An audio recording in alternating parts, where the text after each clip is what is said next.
But you got a flag down. Oofside. Everyone but the center. Offense. You're listening to Oofsides on Track and Turf Media. Talking about playoffs? But they are who we thought they were. Who's gonna win it all? Football. And who is Dunyan Rings? You play to win the game. Live from the Dieter Brock studio. Don't let these tears fool you. There's all dog around this mug. Here's the crew that's bringing it all to you. Oh yeah, Week 5 is here. Welcome to. I think it's time to bring back the title Oofsides, and we'll get to that later in the show. We're back. I'm the host, Matthew. Who are you people? Football. Thank you, Tootie. I'm football the third. I just heard like a click, and I was like, all right. How was your guys' week? Not great, but I have things to look forward to. Not as bad as I thought, but it was still bad. Hell yeah. I think I'm the only football fan that's like happy after this week. Actually, no, happy is an overstatement because I don't feel great about this one. Yeah, more like I'm more smug just because it's. I guess we'll just jump right into it. Thursday night kicked off Week 4, and the Dallas Cowboys won again over the New York Giants, 20-15. This definitely is two teams that at best are going to be competing for the 7th seed. It looks like. Well, one of them is. Yeah, both offenses just looked completely stuck in the mud all day. I have a stat here, or a couple stats about the Giants. Cowboys rivalry. The Giants have not beaten Dak Prescott since 2016, which was Dak's first career start. Oh dear. Their record against Dallas and Philadelphia since 2017 is 4-25. That is a worse winning percentage, I believe, than the Chicago White Sox this year. So, wow. Yet this rivalry is approaching like Patriots-Jets levels of dominance from the last decade or so. It's like the Steelers and Browns. It's not a rivalry. It's just how many of the down. Yeah, right now it's just how many are the Giants going to lose by this time, and this time it just happens to be by less than a touchdown. But this was still not a very pretty game. Yeah. All of the offense for the Giants came from Greg Joseph kicking field goals. Daniel Jones still threw 281 yards. That's respectable. They didn't connect in the end zone, but I mean, the touchdown is. You can't win a game not scoring touchdowns. Only one team's allowed to do that. He didn't have a turnover until the Hail Mary at the very end of the game either. So yeah. I mean, improvement that he didn't have he had a turnover, but like, I feel like you can kind of classify turnovers into different categories, and like I wouldn't really count that one against him necessarily. So I guess like, and if you have a category of turnovers that the quarterback is 100% responsible for, it's a noticeable improvement that he didn't have one this time. But they still didn't do well enough offensively. So I will say this has been oh my god, my voice. This has been honestly 3 pretty solid games from the Giants in a row. I mean, you look at they lose by a field goal to the Commanders, which can't wait to talk about them because they just keep rolling. And they lose because they mismanaged their kicker situation and couldn't kick points after. Daniel Jones played really well against the Browns, and then tonight, or not tonight, but Thursday night, pretty solid game. So I think because in our show document we have, is Brian Dable going to survive the year? Honestly, I'm not really that down on the Giants right now. Their Week 1 performance was so bad, but I mean, even though they lost, they didn't put up points, which is a problem. But I think he's doing a solid job at least of turning Daniel Jones around after a hideous start. The problem that the Giants are going to run into is even if they play this close every week, if they still end up going 5-12 at the end of the year, Well, they're still 5-12. And whether that's 12 really close losses like this, or it's 12 complete shit stompings like what happened to them in week 1, at the end of the day, they're still 5-12, and at the end of the day, their expectations are way higher than that. So, like, I don't know how they're going to approach that if that's how this year goes, but it's at least much more promising that, over the last 3 weeks, yeah, they're 1-2, but it's been a completely different set of football than what we saw out of them to start the season. Yeah. And I think the biggest problem is they just can't run the ball. They had 24 carries for 26 yards as a team. Holy shit. Oh, Yeah. God. That's not good. Holy fuck. No. Yeah, this was not a very good game. Both teams were combined 8 of 26 on third downs. Wow. Just on the Cowboys side, too, I mean, there's only so much Dak Prescott can do. Yeah. Even though it was like a decent game from CeeDee Lamb, again, like all-time great, terrible body language kind of guy on the sidelines right now. And much like the Giants, they don't really have much of a running game either. I mean, Rico Dowdle and Ezekiel Elliott are not really going to put the fear of God in anybody. So, like, I think both of these teams can max out at like 9 wins. The Giants are not trending that direction, but yeah, I'm not feeling too great about the Cowboys right now. They have a team that's capable of getting there, but they're not a bad team, but they're not going to be a good team. Yeah, they're just kind of stuck in the middle. It's good that the bottom's not going to fall out like some other teams are, but you're going to sit in mediocrity and get 9 wins a year. I mean, you really can't do much with that when you look at what the other teams in your division are. Yeah, I don't. Go ahead. I wouldn't say that the floor won't fall out, though, for the Cowboys, because their next 7 games are an absolute fucking gauntlet. Yeah, and if they're on the wrong end of too many of those, it's going to get ugly quick. And that's the thing, too, is the Cowboys are a very top-heavy lineup in a couple spots, but, I mean, you have, outside of, Dak Prescott and CeeDee Lamb and, like, a good tight end and Micah Parsons, who got hurt in this game, I don't really know what they have going for them, I think it was what we talked about on the preseason episode where Jerry Jones talked about going all in, and they were the last team to sign a free agent. Wasn't it like a long snapper too? It was something like completely inconsequential. Like they just didn't do anything this offseason. They let a bunch of, like players that probably needed to go for salary cap reasons, so they didn't replace them with anybody. And they're like, yeah, whatever. Maybe if we get worse, we'll do better this time. And like signing Ezekiel Elliott and signing Dalvin Cook would have made like the best running back tandem in the NFL if this was 2019. Yeah. But Zeke hasn't, like, outside of week 1, really hasn't been able to rediscover his old form, and Dalvin Cook is still in the fucking practice squad. He hasn't even suited up yet. So they really never addressed any of the needs that resulted from their complete lack of anything in free agency. So I'm not going to say it feels like Jerry Jones is wanting this to happen so he can get rid of Mike McCarthy, but it also it's just confusing as to why there wasn't more done. Okay, so like that's the other thing I want to talk about, right?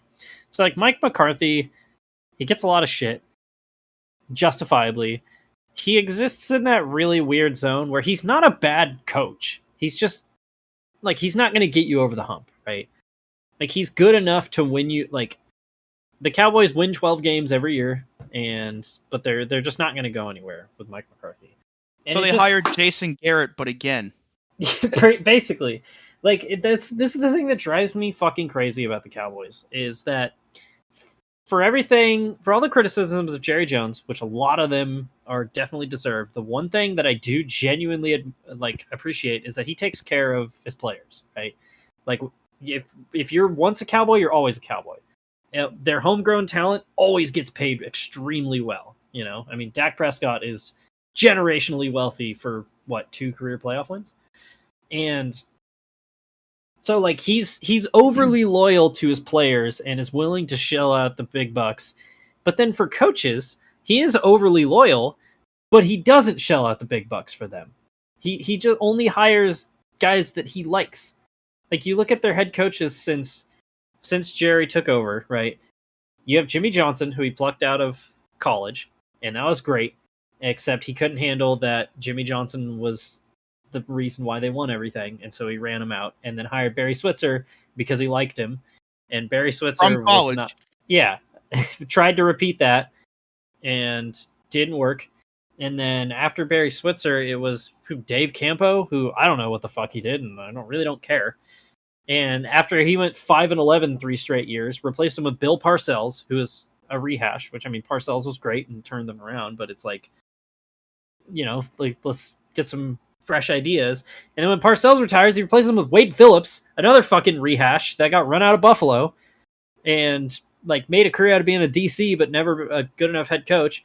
And then when he fucking held on to Wade Phillips for way too long, he hired Jason Garrett specifically just because he liked him and because Jason Garrett played for them back in the 90s, and then held on to him for way too fucking long. And then when they fired Jason Garrett finally, he's like, how about Mike McCarthy, the guy that nobody fucking wanted? I do want to bring up one thing though about Wade Phillips' tenure with the Cowboys, and that is like, obviously the playoff success under Wade Phillips wasn't any higher than it was under Garrett or McCarthy so far, but they were also extremely competitive all 3 full years that Wade Phillips was there. And the only reason why he got fired was because the whole team fell apart after Tony Romo got hurt. But Jason Garrett had some fucking terrible years mixed in with all those middle-of-the-road years, and he just kept bringing him back. Like, dude, I almost think they fired Wade Phillips prematurely. I think they should have brought him back for 2011 and see if they could have improved with Romo healthy again. But instead, that happened. Yeah, good point. I think the thing that did Wade Phillips in was he was the head coach when Terrell Owens had the whole fallout with that team, and he got a lot of criticism for basically not doing anything about it. So it's a complicated thing, but yeah, Wade Phillips is like the one coach that he arguably fired too soon. Yeah. Well, so. I mean, maybe you could make the argument for Tom Landry, even though he'd been there for 30 years. Yeah. Like maybe you could have given Tom Landry like a year or two just to see if they worked well together. But yeah, I don't know. But yeah, I don't know. God, yeah, it's just frustrating, man. Like, and again, I don't think Mike McCarthy is a bad coach per se, but like, I don't know. It's like what you said. It almost seems like he's setting him up to fail this season. And it's like, well, you justifiably could have fired him after any of the last 3 hideous playoff losses, If they had fired him, if they had fired him after the wild card loss last year, I would have completely understood it and would have had no objections to it whatsoever. Yeah, I was mad that they didn't fire him after that. I thought they were going to. God. So, But if a Super Bowl is what they're aspiring to win, I just don't know if he's the right guy to do it. Yeah, and if they come to that conclusion, they better get the next hire pretty much perfect. I don't think anybody is, as long as Jerry's calling the shots. Well, I mean, yeah, I think that's the other part of this, is I think the Cowboys just might be one of those teams where until ownership changes, they're never going to achieve that end goal that they have, where it's the same situation the White Sox are in right now. As long as Jerry Reinsdorf owns the White Sox, they're never going to be competitive. And as long as Jerry Jones owns the Cowboys, I don't think they're going to sniff a Super Bowl. Yeah. Well, I think the biggest... Oh, good. It's specifically a him problem. Like, if I had the money he did, I would definitely meddle with my team. I understand why he does it, but he's not running a good football team. He's running what he thinks is a good football team, and what he thinks isn't good football anymore. It used to be. He's thinking like it's the 90s still, and it's not anymore. And I think the biggest part of it too is Jerry will never admit that Jimmy Johnson was more than likely more responsible for the 90s dynasty. Because Jimmy Johnson was the guy who got Troy Aikman. He was the guy who swung the Herschel Walker trade. He was the guy who picked out Emmitt Smith and Russell Maryland and attracted Deion Sanders there. I think I think the closest you're ever going to get to an admission of that was when Jimmy Johnson finally got in the Ring of Honor. Yeah, and it took like 20 years. Like, it was insane that I was going to say the best coach in franchise history, and Tom Landry exists. So, I mean, it's, it's like 1 and 1 Okay, between those best. two guys. Yeah, Or one of 1A, your greatest coaches of all time, and you ran him out of town, and then you just refused to even acknowledge him for 20 years, basically.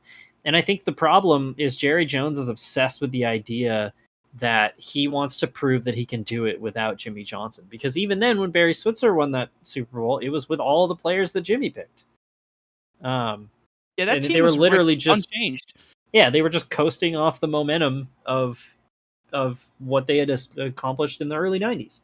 And so it should be noted as well, though, that Barry Switzer was like an all-time great coach in college, but the transition from college to the NFL almost never goes smoothly. And so him coming into probably the most talented roster in the league at the time made it seem a whole lot easier to do that, and that it was like all, him. But no, that was just what Jimmy Johnson left behind. there's a really good, I think it's A Football Life. It's like 15 minutes where Troy Aikman's talking about why they didn't stay successful with Barry Switzer, and a big part of what he talks about is he's like, Jimmy and I were kind of like good cop, bad cop, right? Like Jimmy would be the real aggressive one, and then Troy would be the one to pick them back up. And he's like, with Barry, he was extremely hands off and just kind of wanted to let everybody do their own thing, and that doesn't work as a head coach, right? And so that's why they steadily fell apart and became a fucking mess, because when you have these big personalities like Michael Irvin, like a guy like Jimmy Johnson is going to keep them all functioning. And Barry Switzer wasn't capable of doing that. Same thing happened with Jason Garrett and Des Bryant. Yep.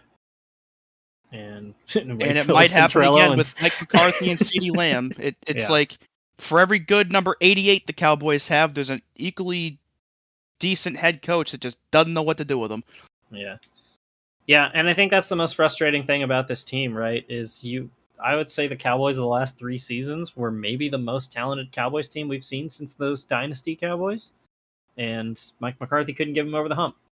07 was up there, but I think you might be right. Arguably coached them into losses. Yeah. I mean, both the 49er playoff games, they end in just completely inexplicable fashion. And last year, the entire team just looked stunned out of the gates, right? They just looked like they were not ready. And it's like, if you pick, like, imagine if Jerry Jones, into the 2020 season, I think it was that he was hired. 2020 off season. Like, imagine if they swung for like a Shanahan type guy, right? Like, I'm trying to think of like the coaches who were hired that year. But instead of going after somebody new, they fucking went for a rehash, right? It's so agonizing. Yeah, Zach Taylor and Kevin Stefanski got hired that year. Yeah.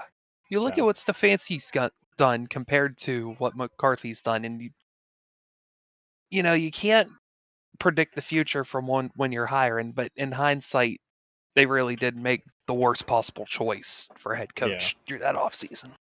And the Browns have their fair share of issues. I'm sure we'll get to some of them later, but I think Kevin Stefanski has done about as good of a job trying to navigate through that as a coach possibly can, especially when a lot of what's gone on has been completely out of his control. Yeah, the issue with the Browns is not with him. I think right. As soon as he leaves, he's going to be a top coach in the NFL. Yeah, he's won Coach of the Year twice already. Yeah. I think any team would be happy to have him, truly. Do we want to just jump to that game real quick? Because I do have some things I want to say about Kevin Stefanski. Why not? Let's do that. Yeah. All right. So we're gonna skip forward. That was Cowboys Giants, because we're jumping around. Yeah. Raiders beat the Browns 20-16.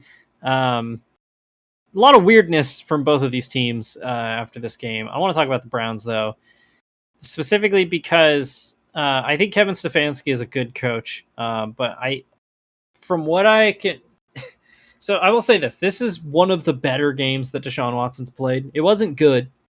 How high of a bar is that? It's not very high. the last play especially. I mean, it's what 4th and 3 from like the Raiders 6-yard line. Oh and my Deshaun god. takes one of the worst sacks you'll see. That was funny though, I have to admit. Yeah, and a lot of people are Extremely asking like, funny.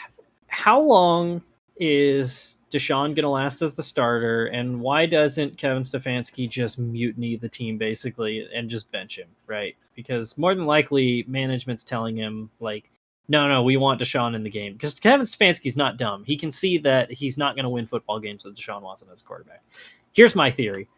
Kevin Stefanski, I will maintain to this day, I won't say he sabotaged Baker Mayfield, but I will say that he let him fail. Because I think that Kevin Stefanski was kind of over the Baker Mayfield experience and wasn't entirely stoked of having him as his quarterback. And when Baker got hurt, he let him play out the year because as soon as they were eliminated from playoff contention, he benched him.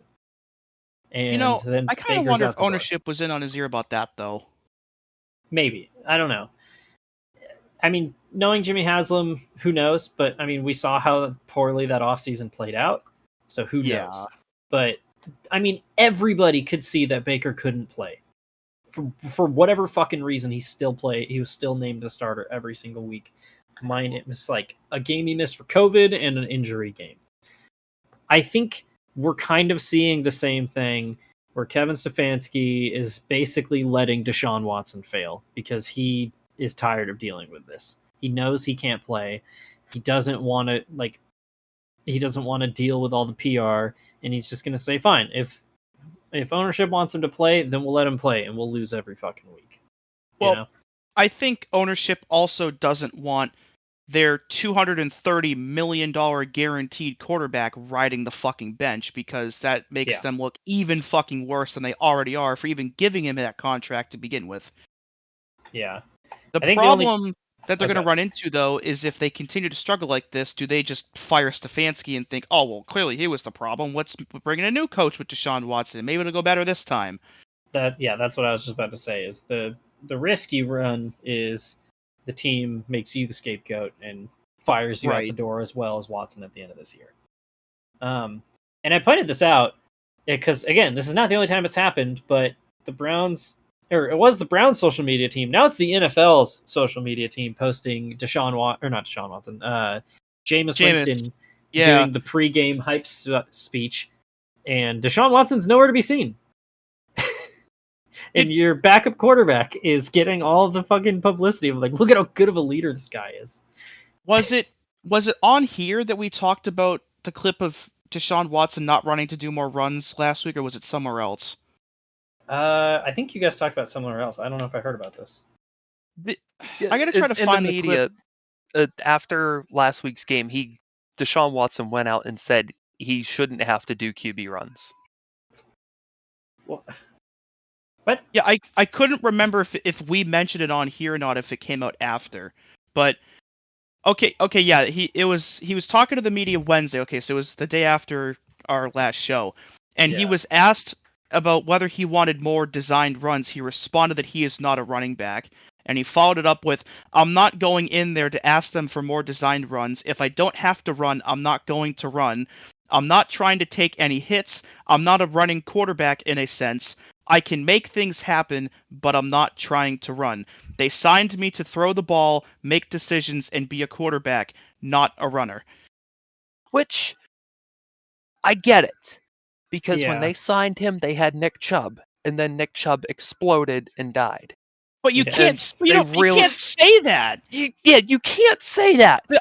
But I get it. I get it. I completely understand it too. I wouldn't want to scramble every play and get fucking flattened by somebody like Aaron Donald or Nick Bosa or whatever. But as the team captain, if you've got that fucking C patch on your jersey, it means you're a team fucking leader, and that you, as the leader of the offense, should do anything and everything possible to help your team improve and play better, and at the end of the day, WIN, win. And to just come out and say that publicly to the media gives off the impression that, oh, well, I'm not going to do everything I can to help the team win. It's just bad fucking optics, especially for a guy with that captain patch on. Yeah, so curious thing. because I just went to check. I was like, is Deshaun Watson a captain? You know, they have the little stars below the patch that show how long you've been a captain. Yeah. His has 1 star. I think he just got named captain this year. I think Myles Garrett has like all 4 Bruh. or whatever. Yeah. But yeah, this was a recent thing they did. I have to wonder, on top of everything we know publicly about him, what did his teammates think of him? Imagine having that piece of shit as your franchise centerpiece, knowing that he's going to be the one throwing the ball to you at all times. And I can't imagine the morale is good there, even if the pieces are there to make a good team. Yeah, I think. Oh, go ahead. Go ahead. No, I was going to say, I know it's just PR speak, but I always just go back to when they traded for Amari Cooper, and Amari specifically said, he's like, I cannot wait to play with Baker Mayfield. And then they fucking traded for Deshaun Watson like a week later. Yeah, it's just... But I think that is one of those things that we'll find out like 10 or 15 years from now when this current batch of players retire and a bunch of them have their own podcast. Like, it reminded me of a clip I saw maybe a month or 2 ago from, I think it's LaShawn McCoy's podcast. And he had on Deshaun Jackson, who of course he played with for a while in Philly. And I don't know why, but in the clip, they started calling a bunch of other former Eagles teammates of theirs, and they started asking them all how they felt about Chip Kelly. No Not way. a single one of them had a positive response. Well, I was going to say, they were probably all players that Chip Kelly traded away for worse players. Well, I think one of them was like Jason Peters, who had been there Oh, forever. God. And again, none of them were favorable answers whatsoever. God, that is... I really can't wait for something like that to happen with Antonio Brown. Once Mike Tomlin's out of the limelight and he's done with coaching, hearing what he had to do to keep that man in check My God. will need its own 30 for 30. Dude, It's going to be like what the Pacers had to do with Ron Artest. Yeah. I would love to have seen, like, Mike Tomlin after he got off the phone when they finished trading him to the Raiders, and he was like, there's no fucking way this is gonna happen. There's no way that we just got picks for this guy. Speaking of the Raiders, Gardner Minshew had a okay game. Good enough. Yeah, Barely. outside of this, I don't really know what to say about it. The Raiders Not a lot are a weird happened. team. Yeah, It's a running team. I mean, besides Jacoby Myers and Brock Bowers, who's been doing well so far in his rookie season, it's a pound the rock team. yeah. You lean And they're not on doing that very Zamir well. White and you lean on Alex Madison. You know, I love Gardner Minshew, but he's not a top tier quarterback. I think you have to No. design your scheming around who you have. He might be the new Andy Dalton guy. Like he might be the new Dalton line. I could see that. Not a bad career, though, if that's what it turns out to be for him. Oh yeah. Going from the Mendoza line to the Minshew line. Hell yeah. I'm glad they didn't, like, Antonio Pierce didn't knee-jerk bench him, because I don't think he was the reason why they lost to the Panthers last week. Yeah, that would have been a No. disaster. That was Yeah. a team disaster. Surely there was no other weirdness between Antonio Pierce and one of his star players. No, not at all. No. So don't watch for that Certainly. in the news. And that was Browns Raiders. I guess we'll get back onto the sketch on here. As we headed down to Atlanta, where is it really the most underrated rivalry in the NFL if everybody now recognizes it as one of the best rivalries in the NFL now? But either way, the Atlanta Falcons beat the Saints 26-24 on a last-second 50-plus yard Younghoe Koo field goal. 2 weeks in a row, it seems like the Saints went from blowing everybody's asses off into trying to lose every week. Saints have gone from Before- hero to zero real quick. Yeah. Before we start with the Saints, I'm going to put out a hit piece against Kyle Pitts. Oh, 4 baby. games Okay. started this year. 15 targets, 8 receptions, 1 touchdown. That brother stinks. There's a lot of fervor in the media about Arthur Smith not using Kyle Pitts effectively, and now that he's got a new coaching staff around him, he still sucks. I think he might just actually not be good. I saw a video on Reddit compiling his targets from this season, and there were plays where he was just jogging his route. He wasn't even running it. Yeah, I've been on that bandwagon since last year, mostly because I've just been hearing so much like Kyle Pitts is so good and they don't use him. And then I read the stat that Kyle Pitts leads the Falcons in like targets per game since he was drafted. So it's not like they're not trying to get him the ball. He just doesn't do anything. Yeah. I mean, it was very easy to excuse because his run of quarterbacks since joining the NFL has been subpar at best. Yeah. But considering the complaints last year about Arthur Smith also not using Bijan Robinson the right way, and now that Bijan's had a much better start to the year, even though he's still splitting reps with Tyler Algier, I think this is starting to look like it's more on Kyle Pitts now, especially again with how Bijan's doing, than it ever was on Arthur Smith. Yeah. And for reference, go ahead. Like this, the way that I think we were just viewing Kevin Stefanski and Deshaun Watson, this almost to me seems like the whole new regime comes in with Raheem Morris and Zach Robinson, where this is the new regime looking at an old regime player and thinking, we don't really think this guy fits our system very well. And they're just, not really utilizing him that well to excuse getting him out of there. Because this is the fourth year of Kyle Pitts' rookie contract. So if the team doesn't pick up his option, he can be a free agent at the end of this year. So they can cut him loose after week 18 for nothing. And it wouldn't surprise me if that's where they end up going. Yeah. For what it's worth, he could succeed elsewhere. I mean, I don't see it as likely, but if he can get out of the Falcons, he could make something for himself. But given the effort that he's putting in now, I think he's mentally checked out. I just don't think he's going to provide anything this season. I just saw the video you were talking about too, and it's not pretty. Not good. No. Yeah. About the game itself, too, it should also be noted that the Falcons scored 26 points and had 0 offensive touchdowns. Welcome back, Chicago Bears of 2006. That's awesome. Welcome back, 2019 Steelers. In more ways than one, which can't wait to get to that one. Oh, man. Yeah, a muffed punt returned for a touchdown. I believe a rather bizarre pick six, too. Yeah. Weird pick six. God, what was... I don't know why I'm drawing a blank on the end of this game so badly. Yeah, this was a game that I really did feel like the Saints had no business losing this one. I mean, especially when you put down the record or the stat, no offensive touchdowns. And I know people got kind of quieted down about it after the Eagles game, but when did the old Mikey Dix chants start up?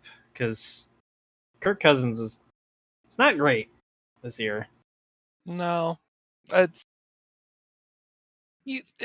is his first career injury. A lot of quarterbacks with their injury issues, they know how to bounce back from it, but he's in his 30s and this is his first major career injury.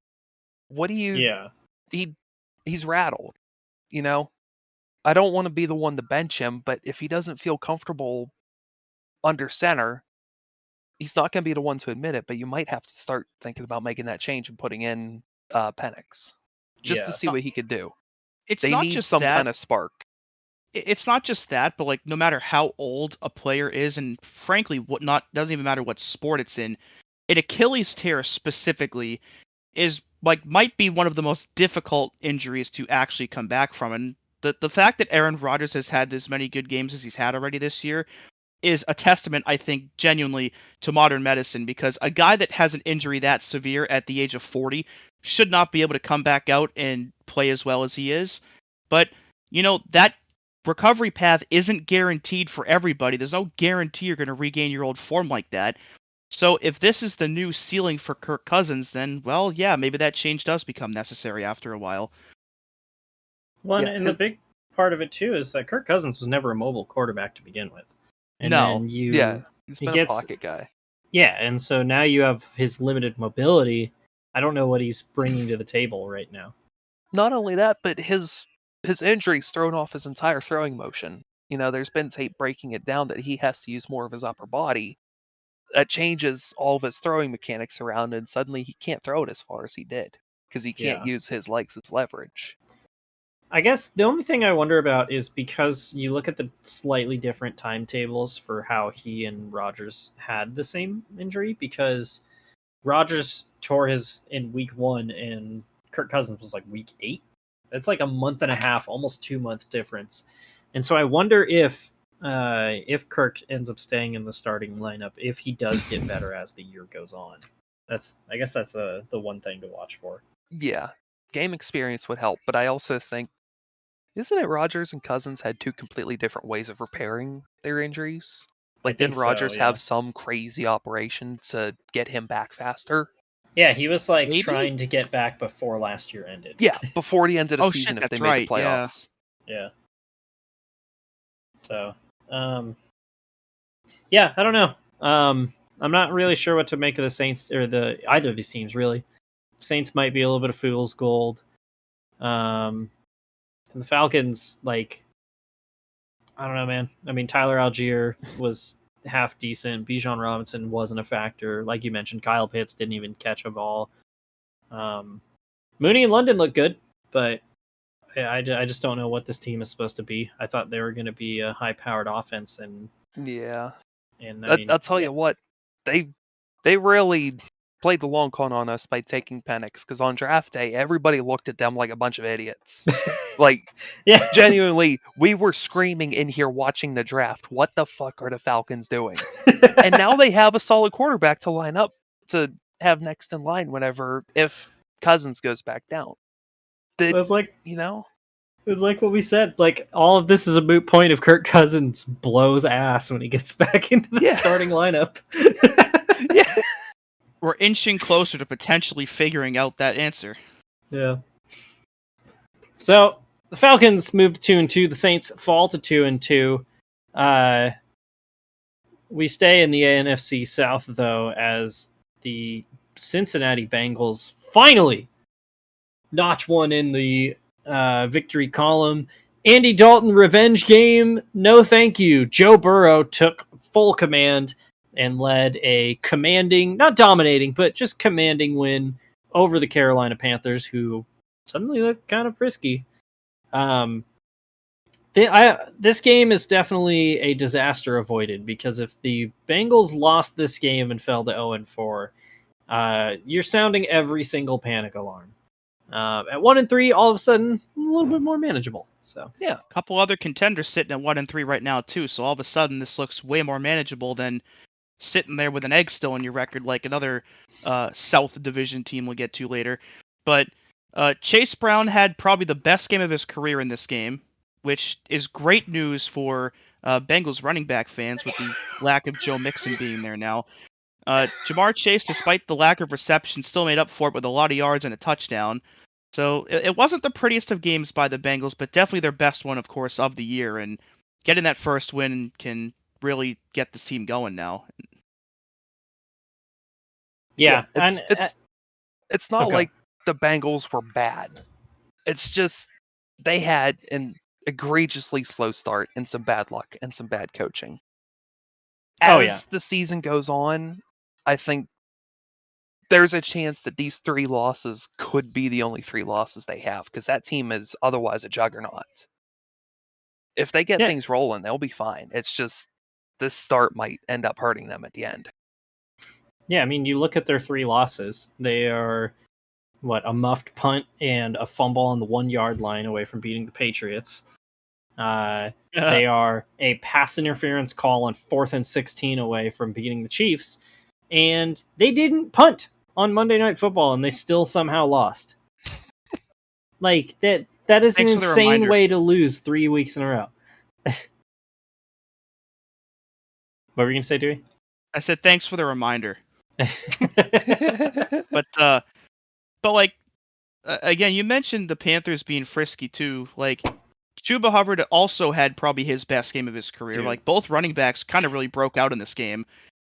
Deontay Johnson, another really good game. Xavier Legette got his first touchdown since coming into the league. Like, all of a sudden, with Andy Dalton behind the center, I mean, that receiving core looks way more appealing than it did the first 2 games.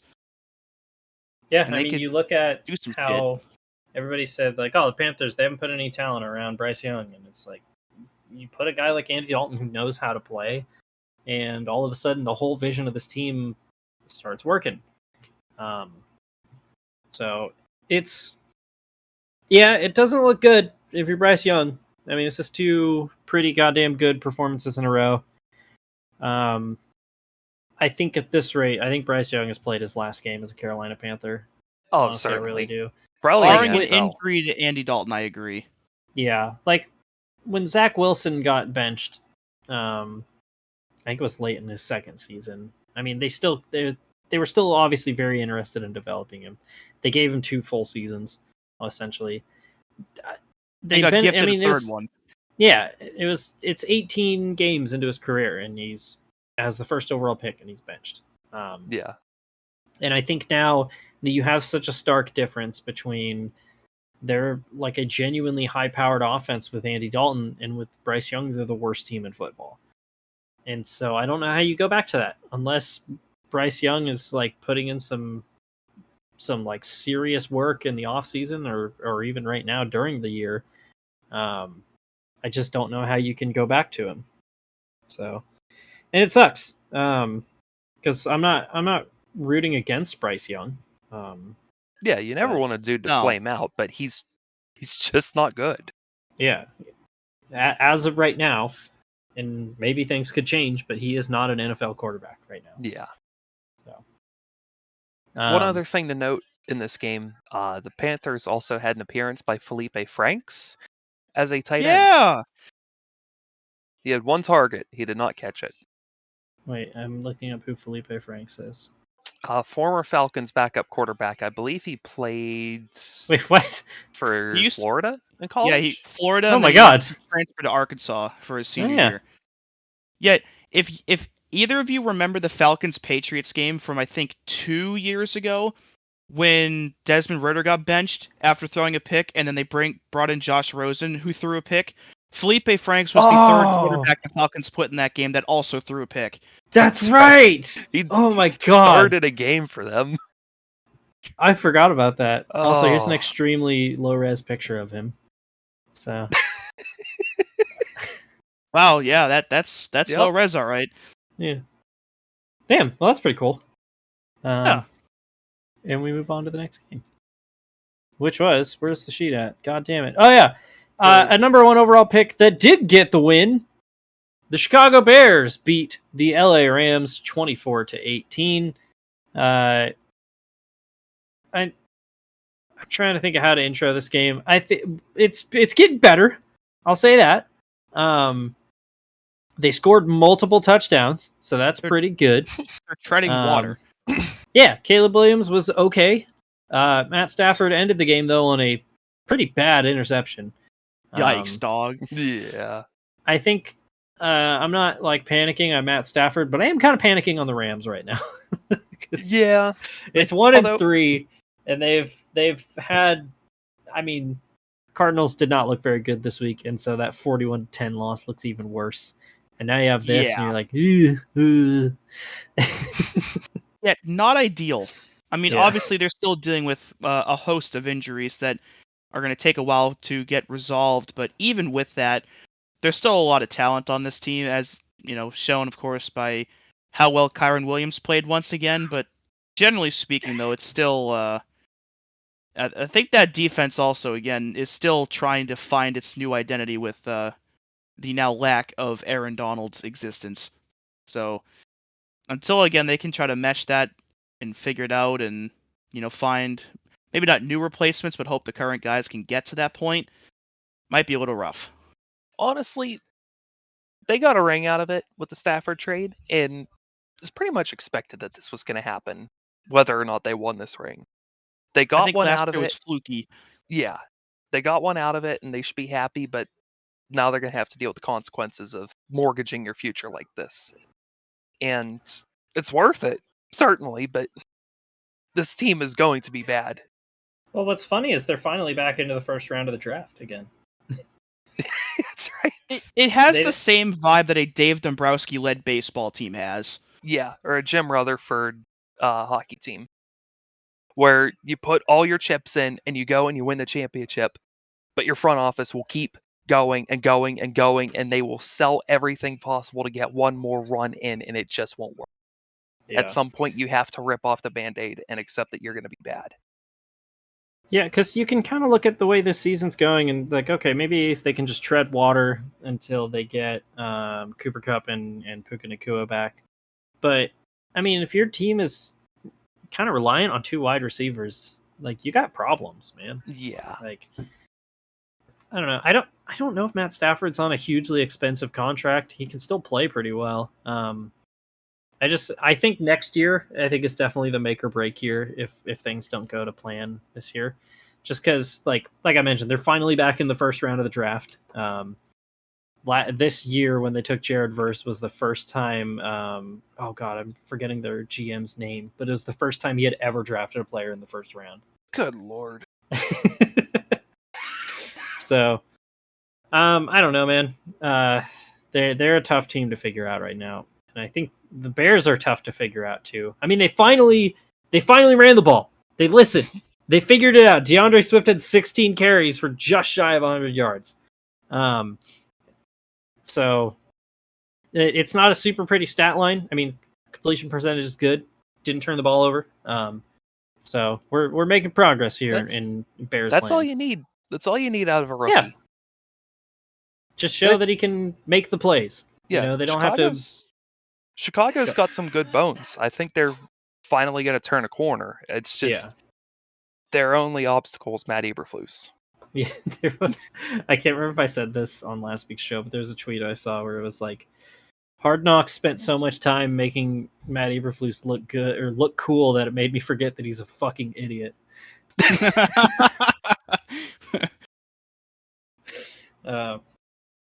So yeah, I hope they don't do the. Well, okay, I hope I do, and I don't hope that they do the thing that they fucked up with their last 2 quarterbacks, which is draft a quarterback and then fire the head coach a year later. So then in their year 2, they're starting over from scratch because they did that with Trubisky, and then they did that with Fields, and I think they could be like a 9-win team, somewhere in that range, 7 to 9 wins. He's not the answer, but if they stay above 500, if they finish above 500, they should bring him back another year. Yeah. Just to see that progression he makes into year 2. Yeah, so I mean, this is the best quarterback prospect they've had in a very long time, and like, don't fuck it up. Yeah. I mean, with that franchise, potentially ever. Damn near, Yeah. yeah. Who was the last guy they had that was really such a slam dunk guy coming out of college? I mean, I I could- guess Jim McMahon. If that. But did they Yeah. draft Jim McMahon, or did he go there in free agency or a trade? I'm pretty sure they drafted him. Because I honestly don't know. I'm like 90% sure they drafted him. Let me double And check. even then, he was good until he got dropped on his head. Yeah, and then the Packers Which- tried to kill him. I think that's 2 weeks in a row that we've mentioned Jim McMahon getting dropped on his head like that. Yeah, he was drafted with the 5th overall pick in 82 by the Bears. Yeah, there you have okay. it. That's their last Okay, good quarterback. 2 years ago. And somebody in the comments is like, what about Cade McNown? What or- about him? Yeah. Did you Who know the Cade fuck is McNown is Cade McNown? Did you know he's banned from the Playboy Mansion? Really? Yeah. Do you not know who Cade McNown is? Yes, I do. Okay, good. Just making sure. He's like honestly the only other guy who lasted with the team as a first overall pick, like as short as Bryce Young. Well, except if you don't count Josh Jamarcus. Rosen. No, Jamarcus Russell made it 3 years. He did? Yeah. Oh, yeah, God. he Dude. started until like middle of 09, I think. I Wow. saw Jamarcus Russell play in person. What are the Raiders doing, man? There's got to be like brain worms hidden in Mark Davis's haircut or something. Well, that was Al Davis still at the time. The brain worms from being an old person. You What, know, they all let the lead RFK shit. Jr. in the building? Yeah.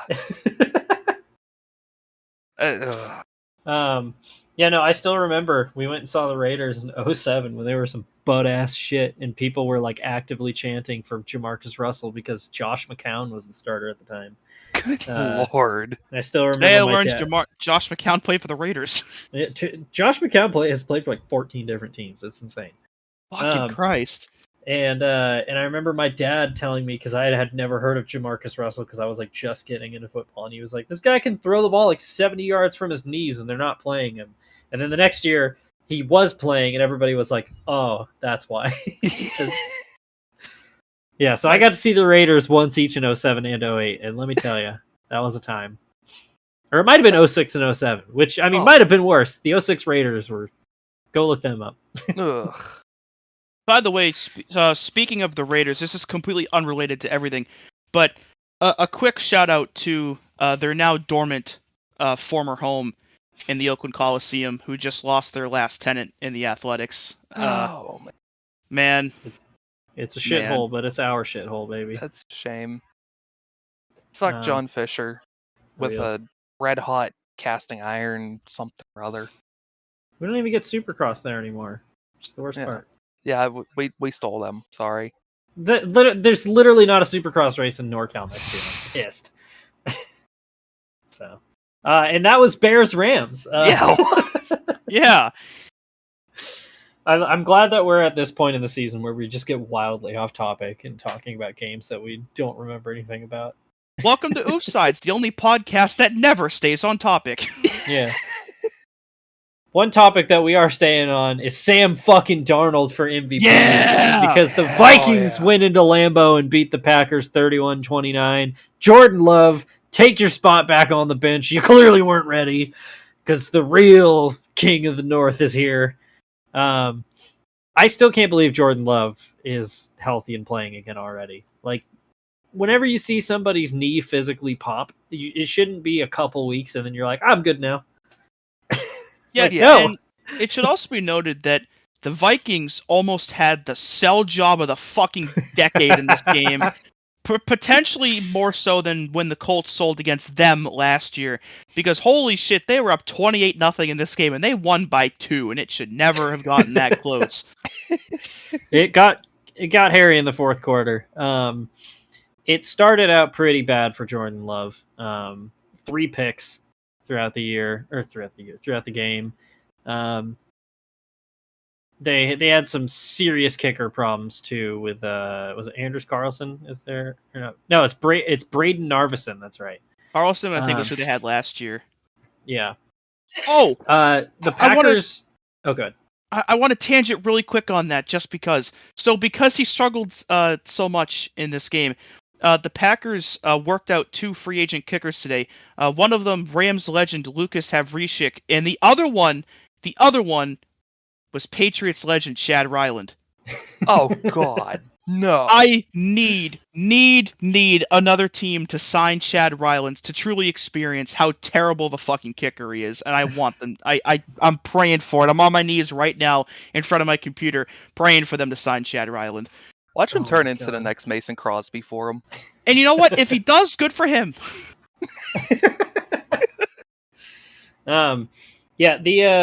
The Packers' drive summary in the first half it's just truly abysmal to read because it's missed field goal, interception, missed field goal, interception, turnover on downs, punt, and then the Vikings, and then the Vikings muff the punt and they recover it and then scored a touchdown after that. But if you're a fan of first half drive summaries, get ready for another game coming up. The Packers just could not hold on to the ball in this game, and that said, the Vikings did try their hardest to make this interesting at the end. But I mean, I feel like we're beating a broken horse. Broken horse. That's not the phrase. Broken horse. More on those. A dead horse. I'm mixing up broken record and dead horse. Dead record words. And broken horse. Yeah, we're spinning a dead record. Sam Darnold might just be the MVP this year. I said it last week, didn't I? It's insane. Dude, if he can keep it up, good for him. Sam Darnold is going to be very rich next year. was gonna say, because it seems like the Vikings are still committed to JJ McCarthy long term, so like this could just be like a 1-year wonder kind of thing, like Case Keenum was with them in 2017. So Yeah. somebody potentially, like the deal Kirk Cousins just got this past offseason, somebody is gonna pay Sam Darnold potentially a lot of fucking money to start for them next year. Imagine Dak getting that football altering contract get usurped by Sam Darnold the year after. I need Sam Darnold to be the highest paid quarterback in the league. Damn right. Yeah, I was gonna. So, like, Sam's best season as a passer was 2019, where he was 19 touchdowns and 13 interceptions. He's already had 11 touchdowns through 4 games, and only 3 picks. He's only lost 1 fumble, so I mean, it's just nuts, man, and it's so cool to see. Yeah, I'm super happy for him, really. Yeah. Like, I was It is laughing to my see it. ass off at him when he was bad on the Jets for obvious reasons, but like now that he's in a like seemingly not toxic situation with a great roster and a great coaching staff around him, look at just that! has It was a Adam decent Gase. pick after all. Can't wait for the Zach Wilson redemption tour in a couple of years. Exactly. Oh God. You know, speaking of that, I'm very sad we never got that with Mark Sanchez. Yeah. Yeah. I mean, hell, have we you got it guys- with Geno Smith now too. Have you guys ever seen Mark Sanchez or not Mark? Rex Ryan's bizarre press conference after he ended Mark Sanchez's Jets carex?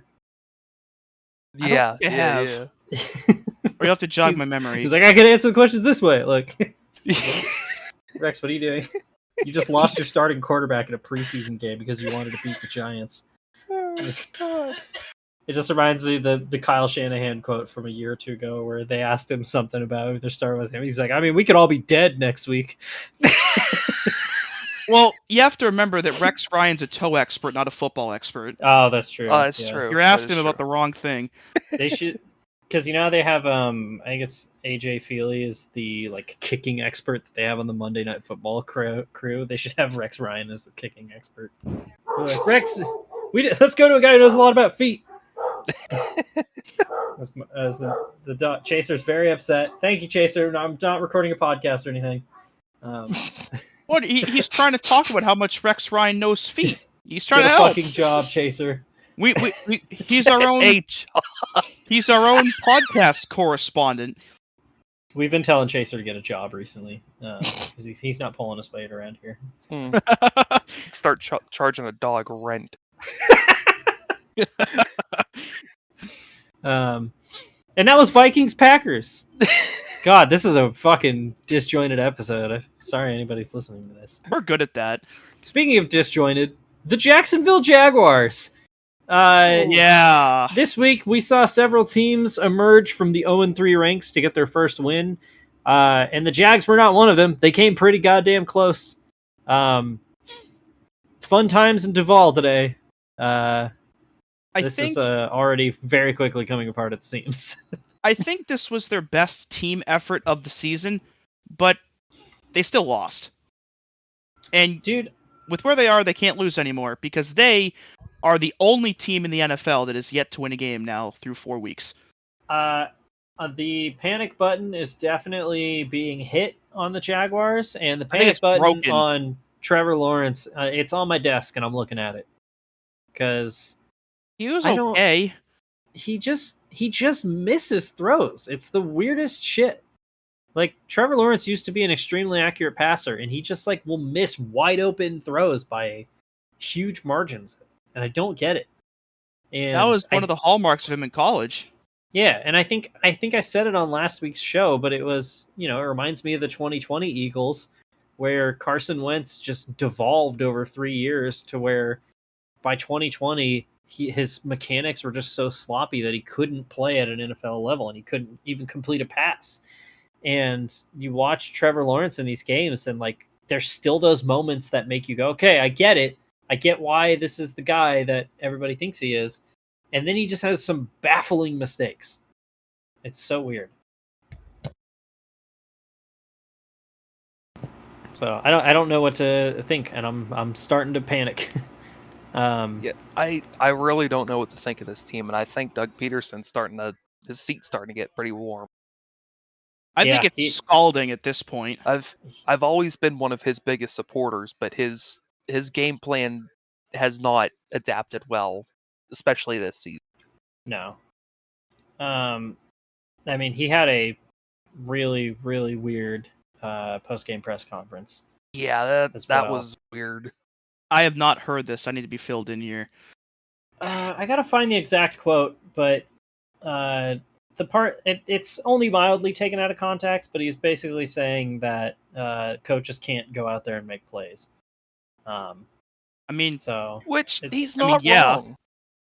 yeah, but it's like, Doug, you're the guy in charge. Like, that's your job. That's your job to make your players better. Yeah, It- it's At it the kinda end goes of like, the back- day, it's still on them to make the plays, but that's your job to make them make the plays. it goes back to the Deshaun Watson thing from earlier, where yeah, you might be right, but as the team leader, the optics of saying that will never go over well with the rest of the guys in that locker room. That's like saying that is a good way to get your locker room lost.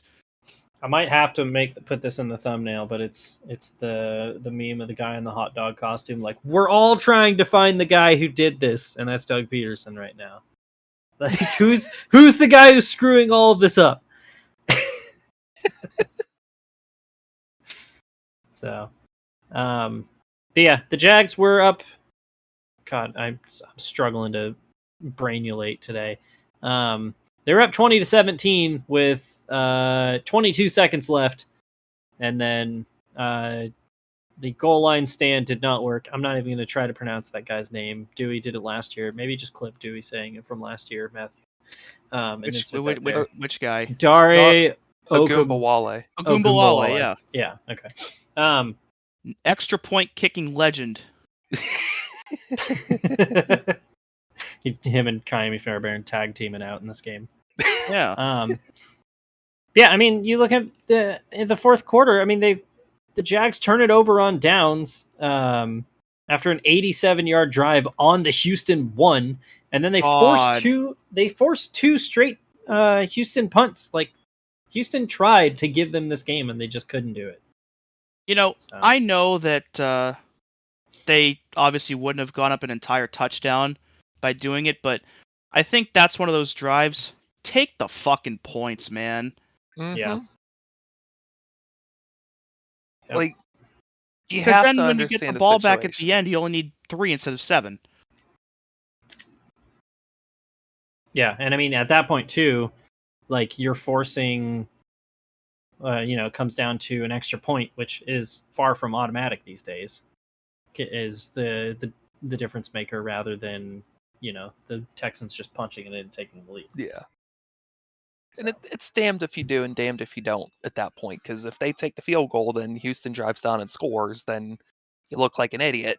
And Yeah, I mean, you can also look at it. It's like, why are you kicking a field goal from the 1-yard line, right? yeah, So, but yeah, if anything, you run a play on fourth to get them to jump, and that pushes you back enough. But yeah. even then, it's To me, the most damning thing is, I mean, the Texans had, now that I'm looking at it, and they punted every single drive in the second half except for the one they scored on. Like, you have to take advantage of that. yeah. So, the Texans escape though. They advance to 3-1. The Jags fall to 0-4, and it's not looking pretty in They're Duval. starting to approach Onion Rings levels, I think. Yeah, Unless they're we getting see there. something different out of them. Yeah. Another team in the AFC South that did, or no, they already had a win this year. But, knocking a team from the undefeated ranks. Last week, I locked the Steelers, and my cursed locks are back in full force this year. Yeah, fuck you. I did say Anthony Richardson was going to die in this game, and then, of course, he got hurt, and now I feel bad. It is 2024, and the Steelers are still getting fathered by Joe Flacco. Yep. Death, A tale as old taxes. as time. Time is Joe a flat Flacco. circle. Apparently, lightning. Joe Flacco said this. Apparently, he's only like a week older than Anthony Richardson's mom. What the Wow. fuck? Which somebody did the math. I think she would have had to like giving birth to him when she was 17. Joe Flacco was the father that stepped up.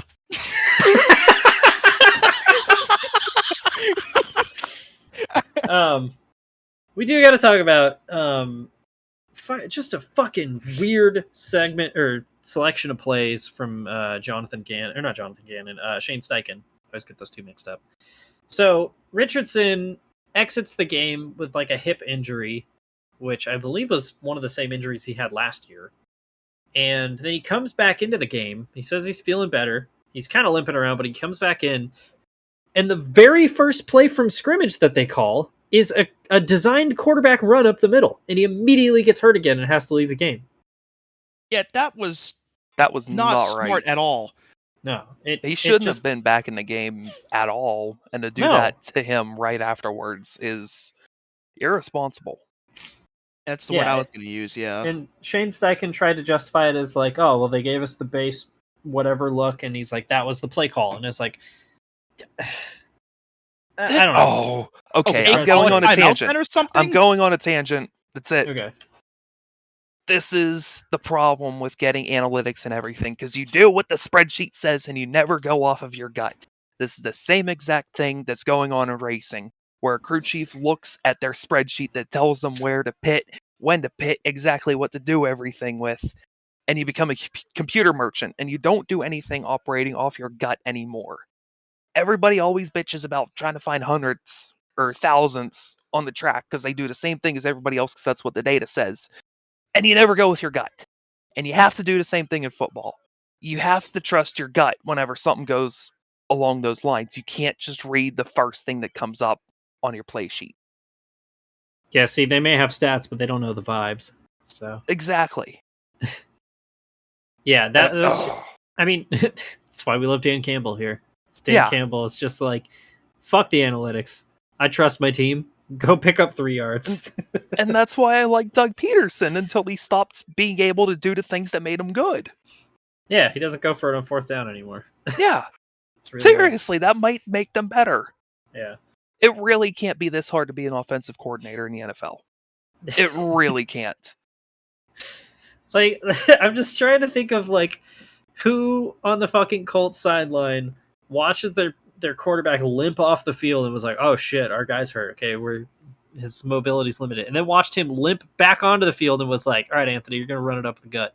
And then somehow you're surprised that he then gets hurt again. I'm going to what?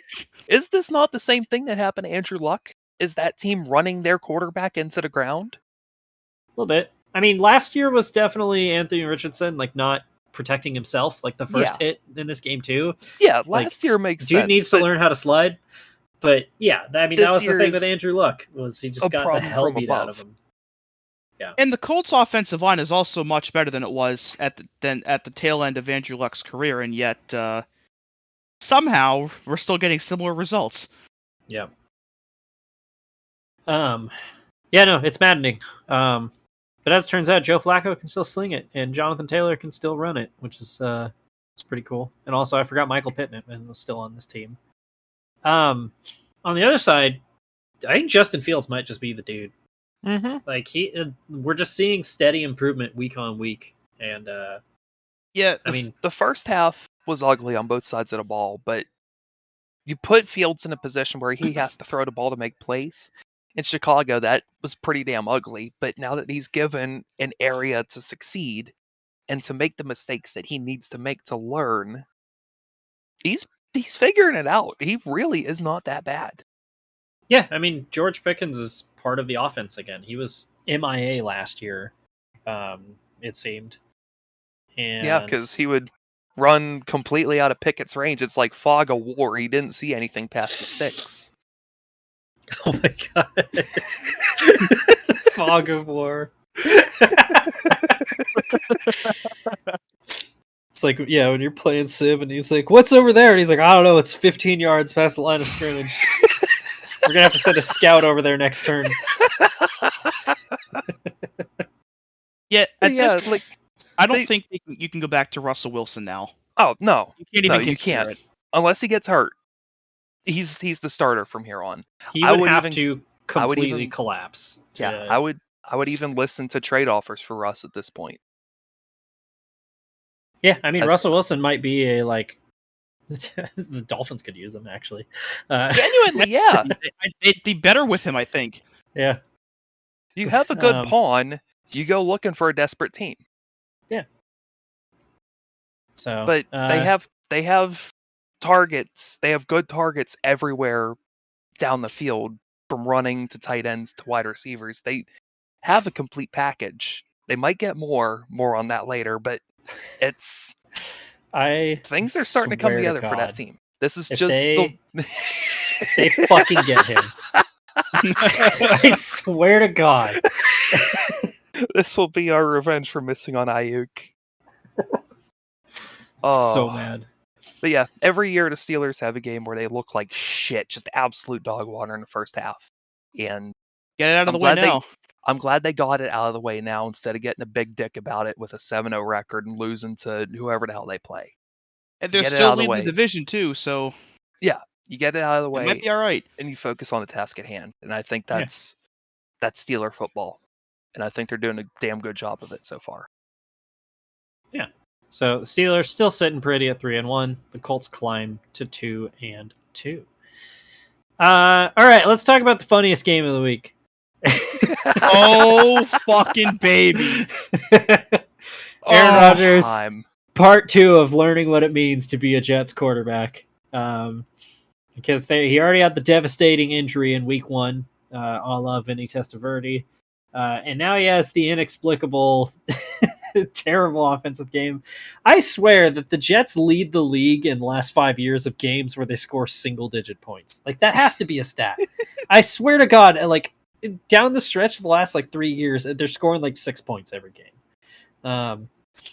okay. And in the Zach Wilson revenge game and the Broncos revenge game against Nathaniel Hackett, they escaped the Meadowlands with a 10-9 win on a very rainy, shitty day. It was Dewey, shitty, you all watched you watched this in full. Yeah, Give us no, the rundown. Yeah, because the Pats had one of the 4 or 15 games. This was the game that was blessed on my TV in its entirety on CBS. And so, with how terrible of a game this turned out to be, I compiled more stats about this game than any other game this week. And you're going to find out why. So, of course, the Jets beat the Patriots last week again. Well, they lost again this week. The Jets have not won the week after beating the Patriots since week 3 in 2010. Oh, God. Every time the Jets have beaten the Patriots since 2010, they've lost the following game. To be fair, that's an extremely small sample size. That's true, but it's still really fucking funny. Okay, so after the first quarter was over, which had 8 possessions between both teams, they had 21 combined yards. Oh, Which yeah, I have some which is stats the actually from this fewest- game. That's the fewest yards after the first quarter in any game since 1999. There was- were no first downs on the first 7 drives of this game. Yes, there was 1 first down in the first quarter by either team, and it was on a 15-yard penalty. So that's the fewest first downs combined in any team or in any game since 2000. The first on-field first down did not occur until 12 minutes and 28 seconds left in the second quarter. I'm looking at the drive summary for both teams here, and the first half is just incredible. Yeah, so It starts with the Jets getting the ball, fumble, punt, fumble, field goal, punt, field goal. yeah, there And were 11 punts in the first half. I do like. The Broncos had 46 yards at halftime and 3 first downs. I really like the fourth quarter of this game also because it's but it gets field goal, punt, turnover on downs, missed field goal, kneel. Oh yes, yeah, gotta get to that sequence. But I screenshotted the box score at halftime because it was truly something. At halftime in this game, Bo Nix had 7 completions for -7 yards. Okay, this is a really funny stat. Hang on. Yards. This stat right now is not going to sound incredible, but Jared Goff had more incompletions than Bo Nix had yards in the first half. Yeah. Yeah. And if you need to know, Jared Goff had 0. And it should be noted as well that the Broncos fumble, I hope that guy's okay. Because the way he was like on the sideline before the end of the first half was like really scary, and like they just panned over like during a play and he was just being put on a backboard, and I was like, what the fuck happened to him? So like I hope Tyler Beatty's alright and that's not like a long-term injury or anything. But as a result of that fumble, he had -4 receiving yards. And fast forwarding real quick to the end of the game before we talk about the actual end of the game. Bo Nix, his final stat line, he had 60 yards. All of them were to Cortland Sutton. All of them! Because Tyler Beatty ended the game with -4 receiving yards, and Troy Franklin ended the game with -2.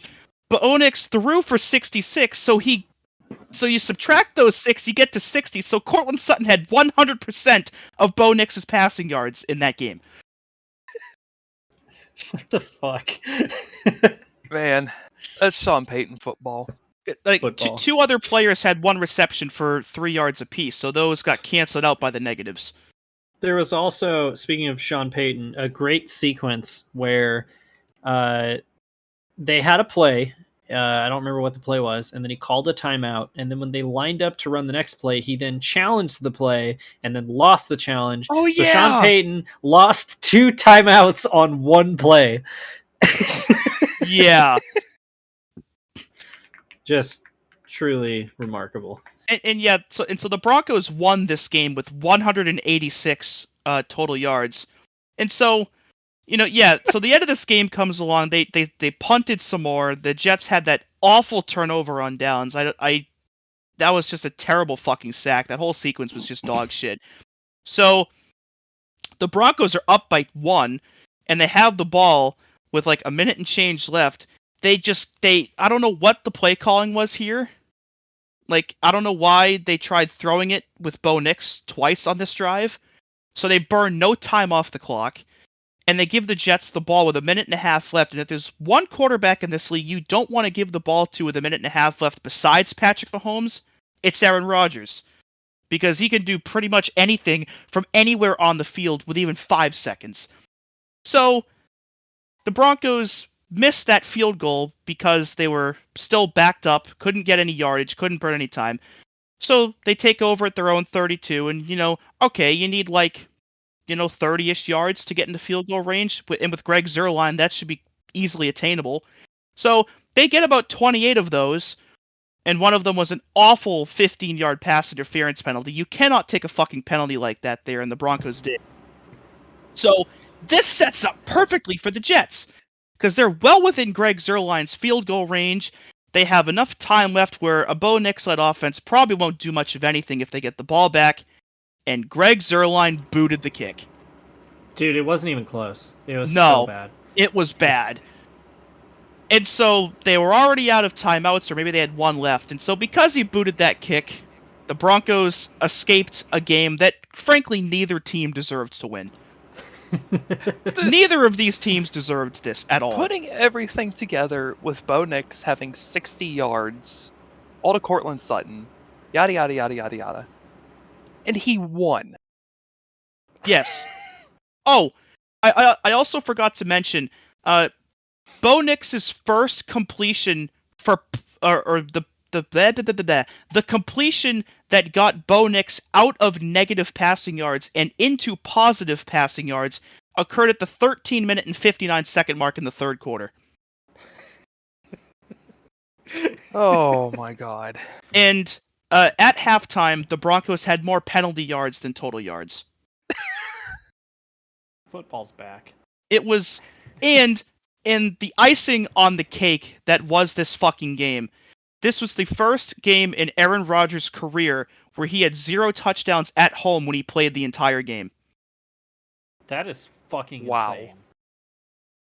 Just a beautiful, beautiful game of football.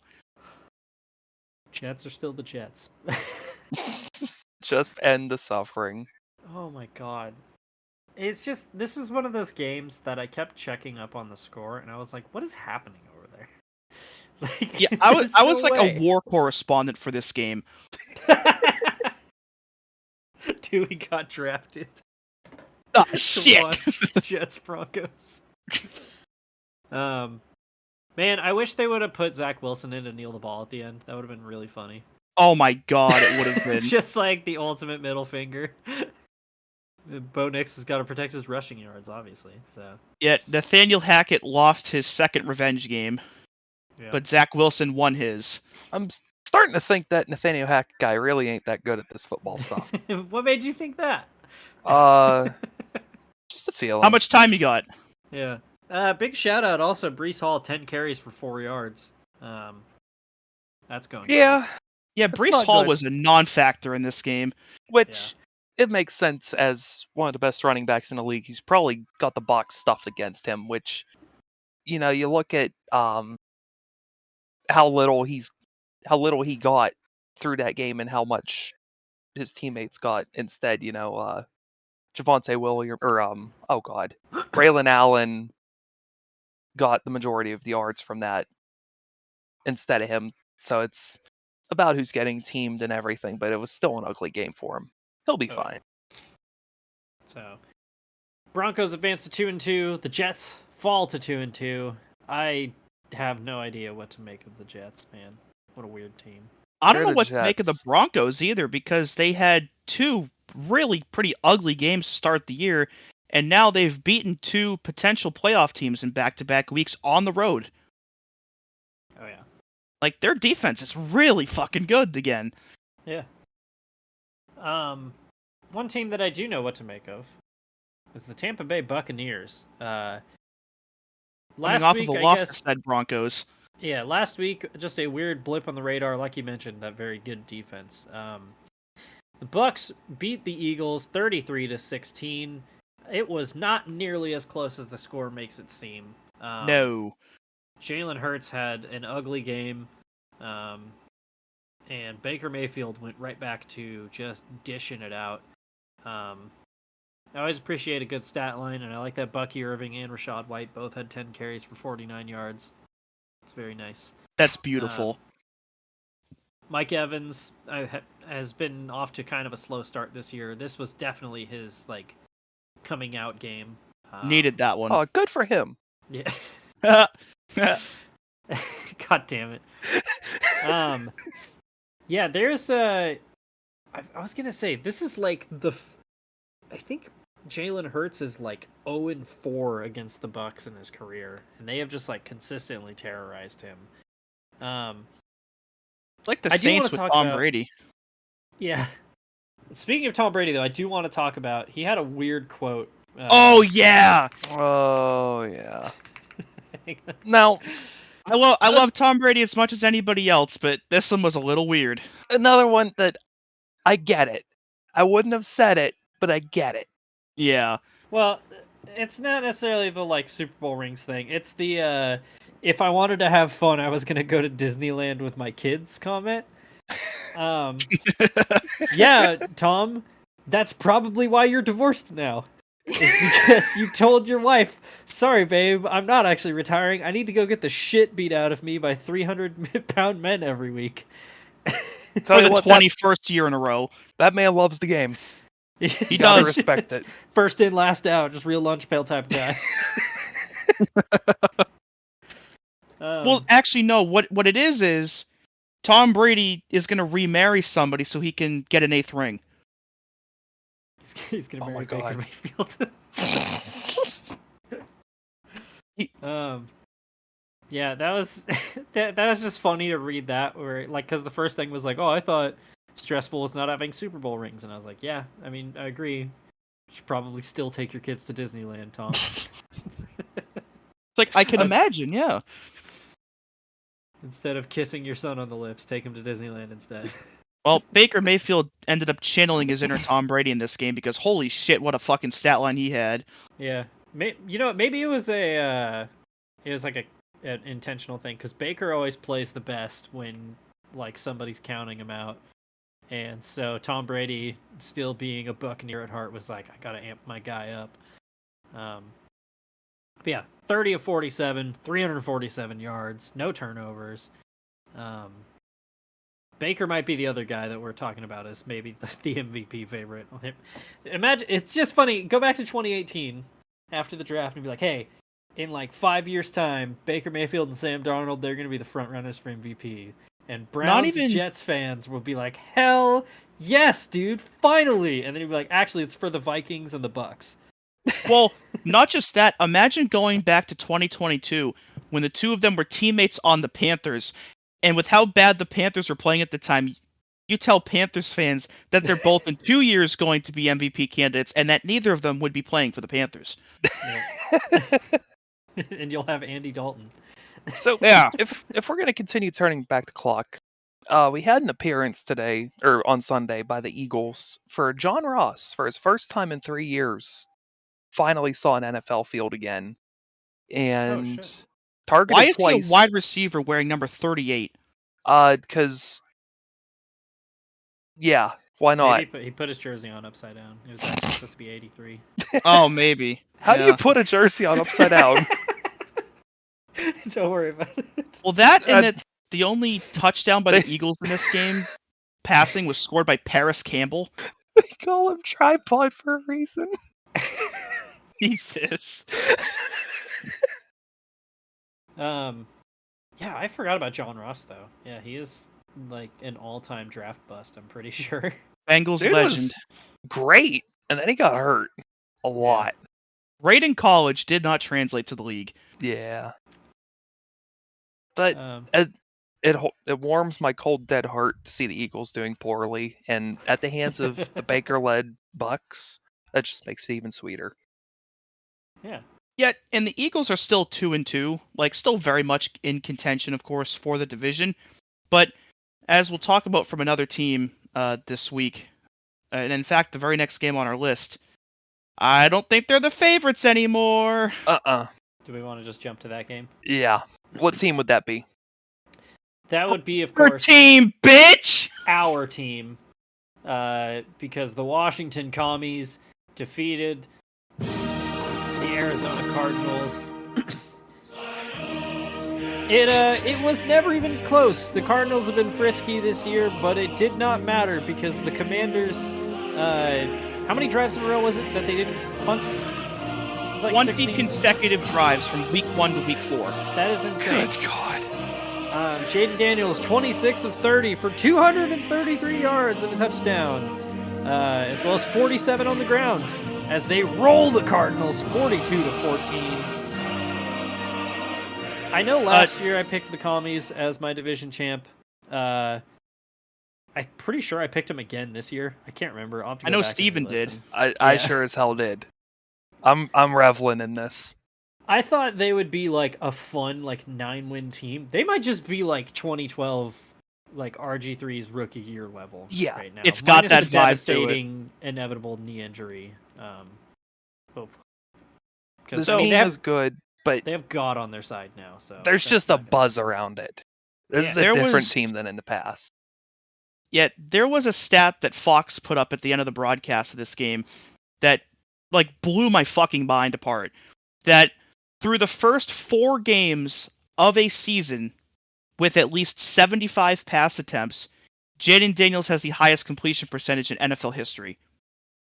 Good God. He passed Tom Brady's 2007, and we all know what the Patriots did in 2007, except for that last part. Yeah. But what did they do? What did they do, Dewey? Yeah, what happened? I don't What happened?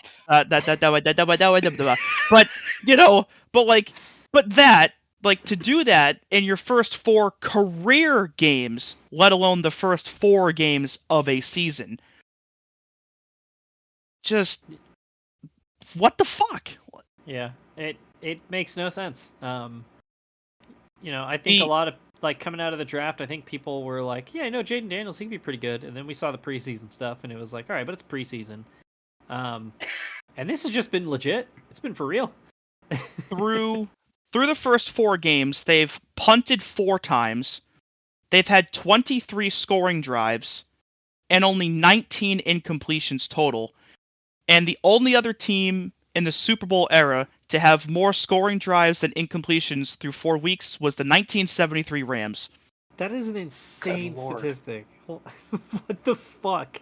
This was also the first time the Commanders scored 40 or more points since Week 12 of 2020. Good God. Wow. Yeah, And the last time they scored 38 or more in consecutive games was Week 11 and Week 12 of 1991. A good thing happened to them that year. Yeah. There was also a cool moment. This was the Cliff Kingsbury revenge game, obviously.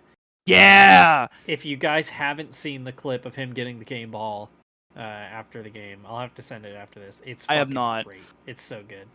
And I think the Cliff Kingsbury revival's pretty cool. I agree. You know, obviously, things went really poorly at the end in Arizona. He found his groove in Thailand. Yeah. I'm glad he got a second chance, though. So. And also, it's time for the Greg Dortch update. Cause he is Greg Dortch, short king, proud of Glendale's football team, scoring all the touchdowns for you, punt return man, kickoffs too. He's Greg Dortch.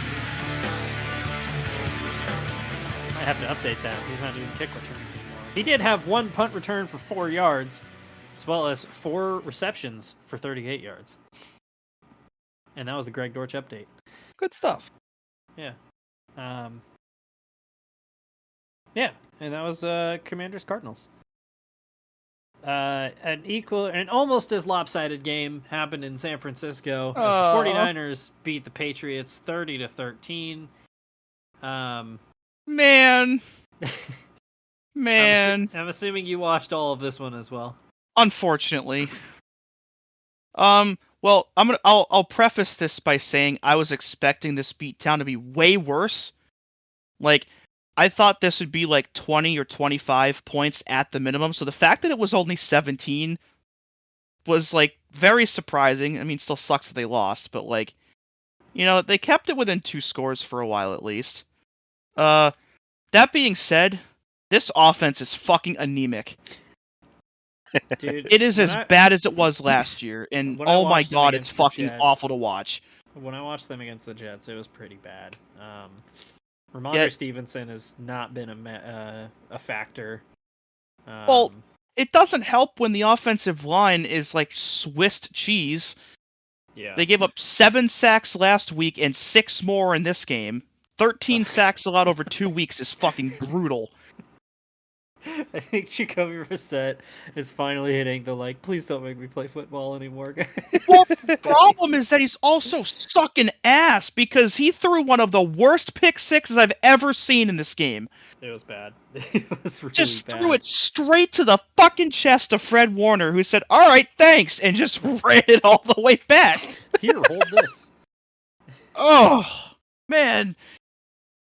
It's rough out here. Yeah, remember, I think it was 2 weeks ago when I said that, I was like, yeah, Patriots, they're like a solid team. They're you probably jinxed not gonna them, win a lot of man. games. I really did. Like, my They've jinxes done are bad. nothing good since. Full force. Oh, actually, they did one good thing in this game, and that was Joey Sly set the franchise record for longest field goal in team history because he kicked a 63-yarder at the end of the half. Hell That yeah. was nuts. I will say this. As bad as the offense has been, it is refreshing to see a kicker that can actually put it between the uprights again, consistently. Joey Sly has been one of the pleasant surprises so far this season. It's actually fun. That just made me think about, like, everybody's drilling 50-yard field goals extremely easily this season. So fittingly, the Jets couldn't do it to win on Sunday. In their defense, it was raining, Yeah. but still. This was also only the 5th game in Patriots franchise history where they kicked 2 field goals of 50 or more yards.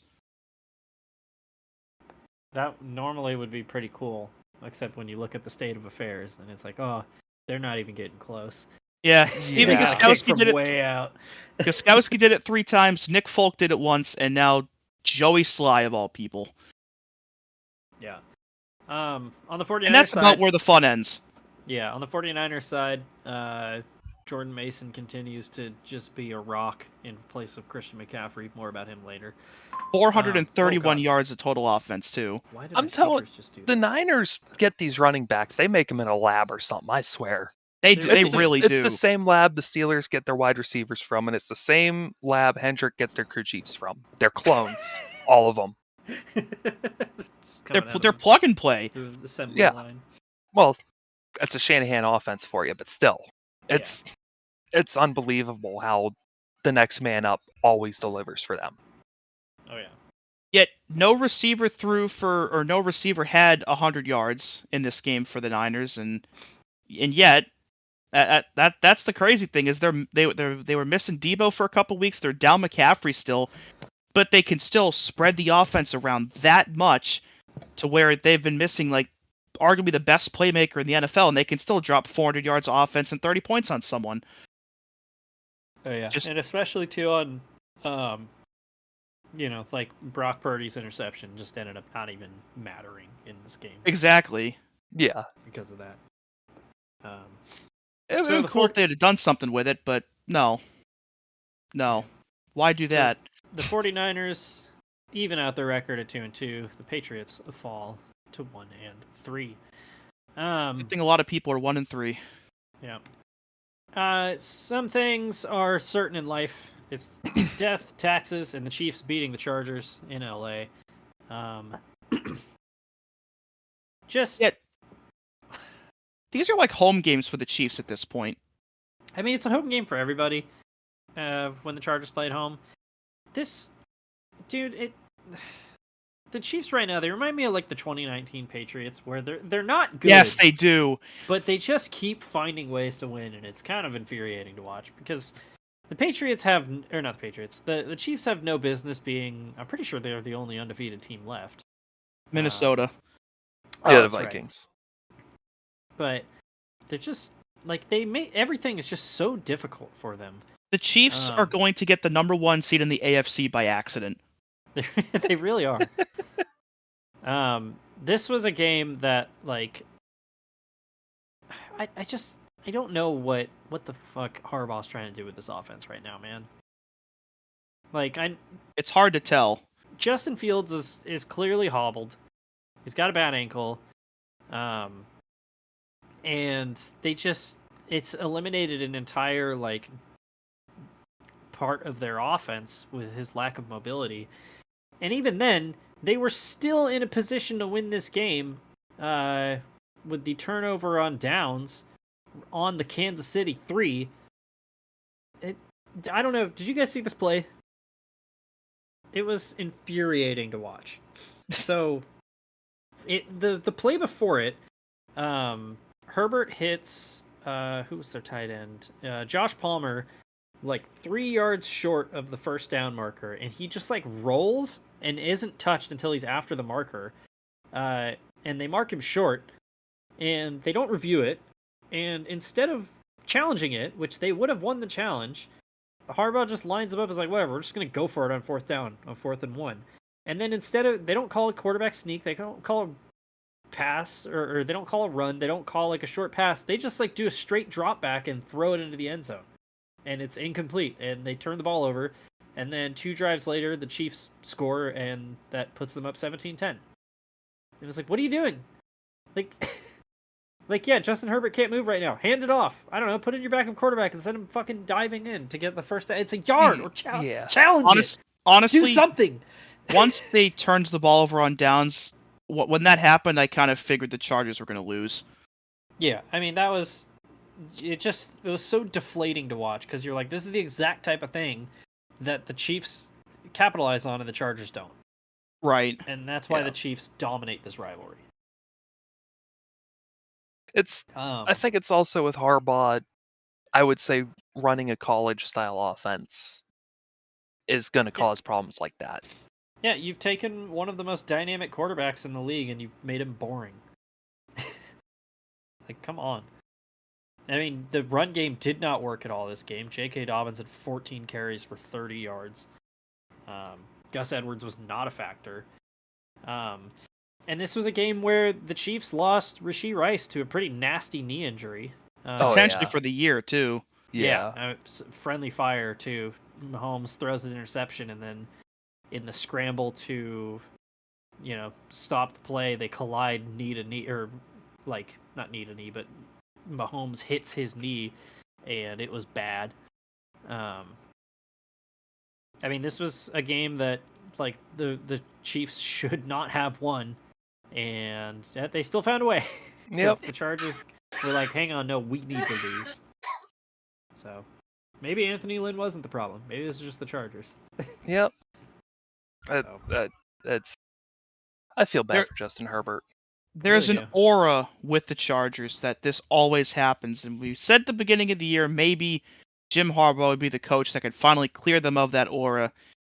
Yeah, I don't know. It might be like permanently built in the way that PJ1's baked into Texas. It's never coming out. Yeah. So, I don't know if we had anything else to say about this game, but Chiefs 4-0, Chargers fall to 2-2. And who knows where the Chargers are going to go after this. Probably their next game. Yeah. We're on to Cincinnati. Please tell me they play the Bengals next week. Hang on. No, they are in Denver. Damn it. We're on to Denver Natty.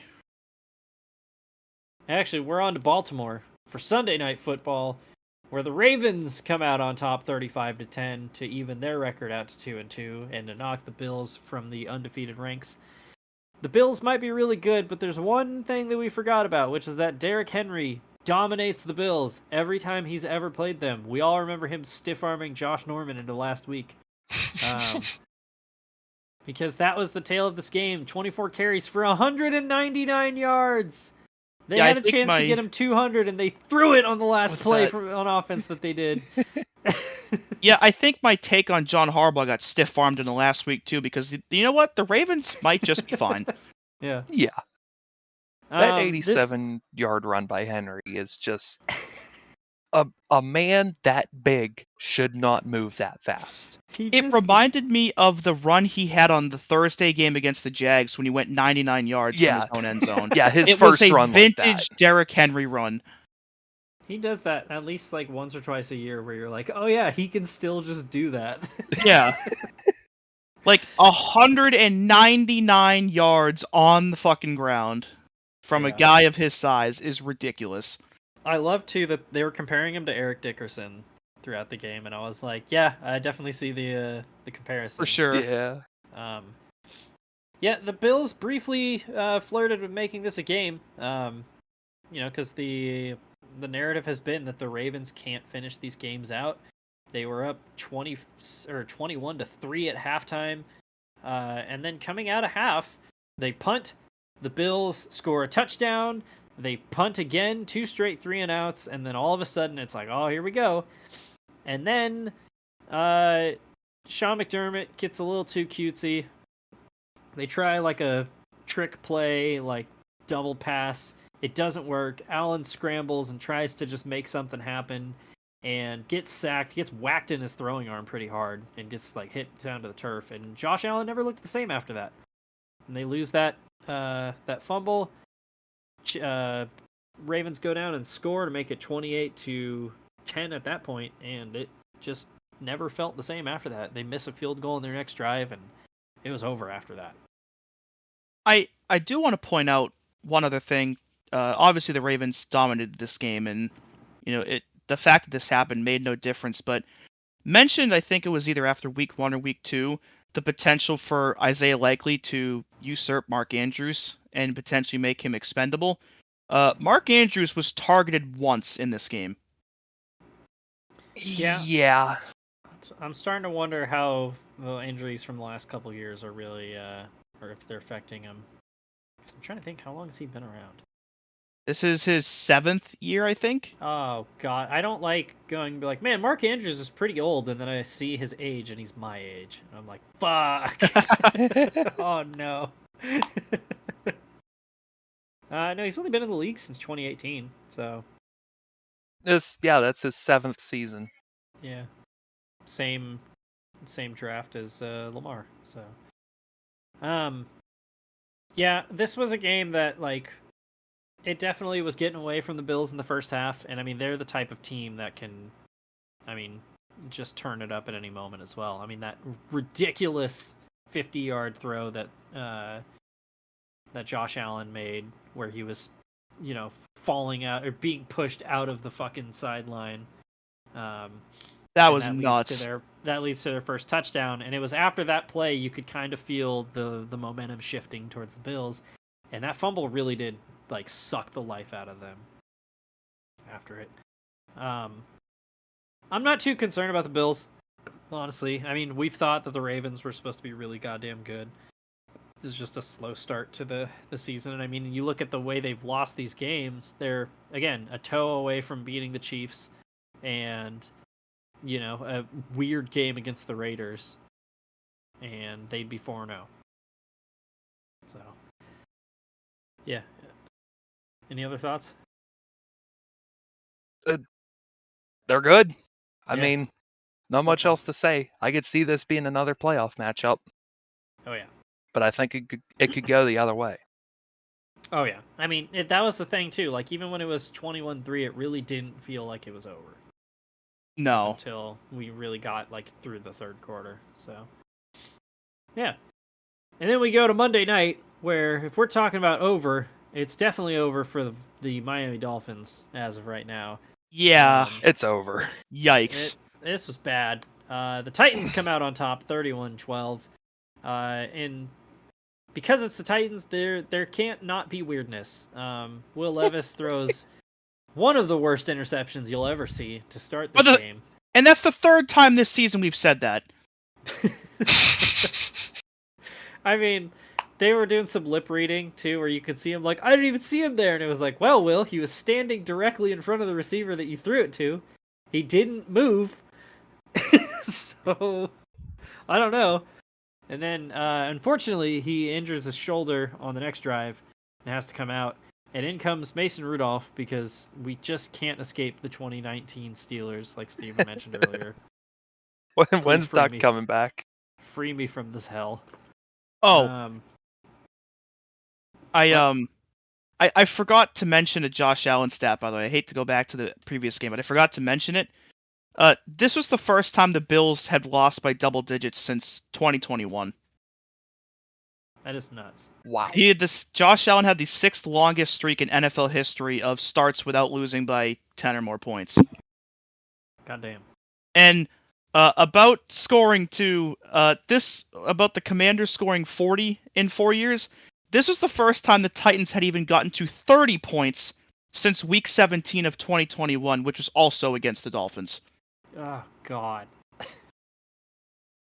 Dude, this game was... I didn't even bother watching this game. Like It was bad. I had it on and so it was bad. I hope you didn't like third down conversions, because they were combined 4 for 24 on the night. Jesus Christ. Fuck. 10 punts. Yeah. There's a it was safety. Bad. There was a safety. Intentional grounding safety. Yeah, intentional grounding safety.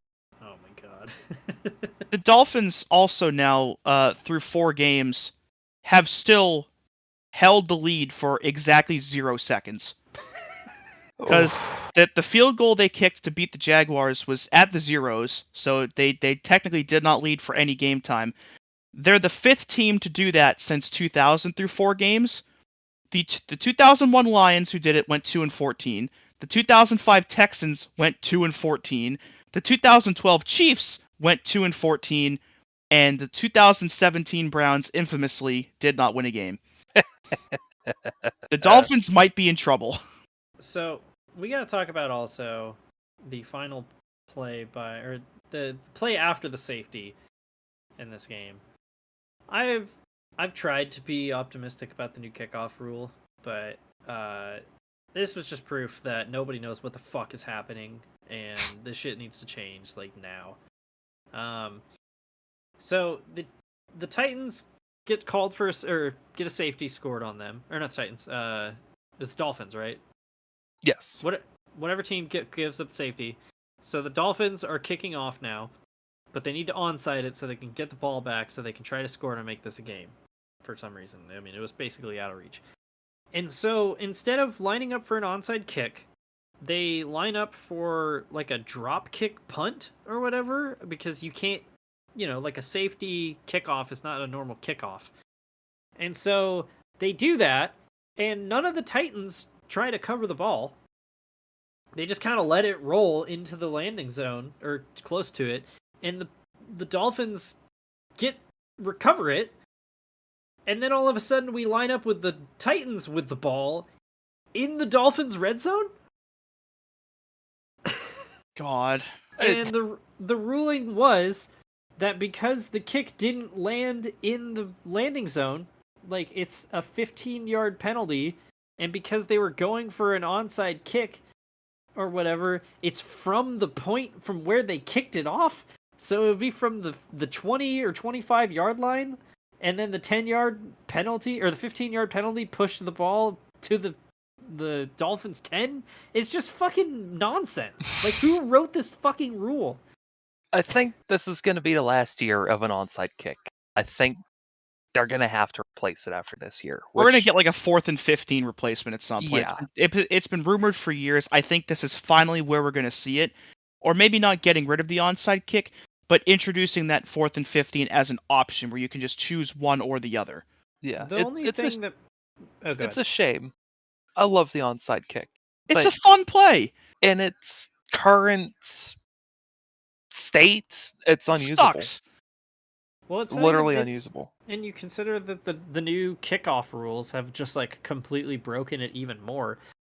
I almost think that they just revert back to the old kickoff rule next year because it's the NFL and they're against moving forward stuff. Because like the whole reason why the 4th and 15 Greg Schiano proposal works is because there's an element of surprise to it. And if you remember in the Pro Bowl where they kind of half-assedly implemented it, they didn't go fully into it. They just made it so you can elect to go for a 4th and 15 or whatever it was. And it was like, the whole reason that works is because you're punting from that, which makes the punt is safer, right? Because everybody's not crashing into each other at full speed all the way down the field. And you also have the choice of faking it or just the choice of lining up and going to do it. And they didn't have the punting aspect to it. And now you have this weirdness of the landing zone on this fucking onside dropkick shit. It's just like nobody knew what was going on that play. Like the refs even seemed confused. So it's just they've created a mess. Yeah, as the NFL does. It's hopefully going to be a 1-year thing, and this will be an outlier or like some other silly ass shit that's only happened just for a season. I hope so. Yeah, like the pass interference reviews, which ironically we're starting to see more of that. Yeah. They just won't announce it. Yeah. So. Yeah, and that was one other stat line. One of the sacks for the Dolphins was obtained by Storm Duck. Oh my god, I forgot about Storm Duck. Yeah. The fact that his middle name is Chandler is less Storm cool. Chandler Duck. Teammates with Chop Robinson. Yo, what up, Storm? I'm Chop. Anyway. That takes us to what very well could have been the game of the year afterwards between the Lions and the Seahawks. Good grief, was this a game? Holy shit. Yeah, the Seahawks are incapable of playing normal games, and that sort of came out. And I'm pretty sure the Seahawks had like a pretty lengthy win streak against the Lions. But that streak ended as Jared Goff and the Lions were unstoppable on Monday night. Jared Goff, a perfect game, 18 of 18 for 292 yards. He also caught a touchdown from Amon-Ra St. Brown. this Amon-Ra team- St. Brown has more touchdown passes this season than Bryce Young. Jared Goff in this game also set the NFL record for most attempts without a completion in a game. or incompletion. Yeah. Yeah, fuck. Yeah, he did Going- get lucky. There was an incomplete pass in the end zone that got overturned because of a penalty. But yeah, as the score sheet says, like literally a perfect game. It was unreal. And I mean, it came down to the wire too with a ridiculous touchdown throw to Amon-Ra St. Brown. that Yeah, he had to And the earn. Seahawks stayed in it. Yeah, Which- this was a close game until the end. I mean, Geno threw for 395 yards. I think that's the most by anybody this season so far. It might be. I might have to look Kenneth this up. Walker, 3 touchdowns. Metcalf had over 100 yards despite the bad fumble he had earlier in the game. Like, I mean, just because the Seahawks lost by double digits does not mean it was for a lack of trying, because that offense too, when it gets going, can really do some damage. Yeah. Geno leads the league in pass yards, by the way. Good lord. Fuck yeah. Fucking Yeah, Geno's bad. Yeah, he threw for 300. I know he threw for 300 against the Patriots. Did he do it against the Dolphins too? I don't know. He has 1,182 yards through 4 games, though. Hell yeah.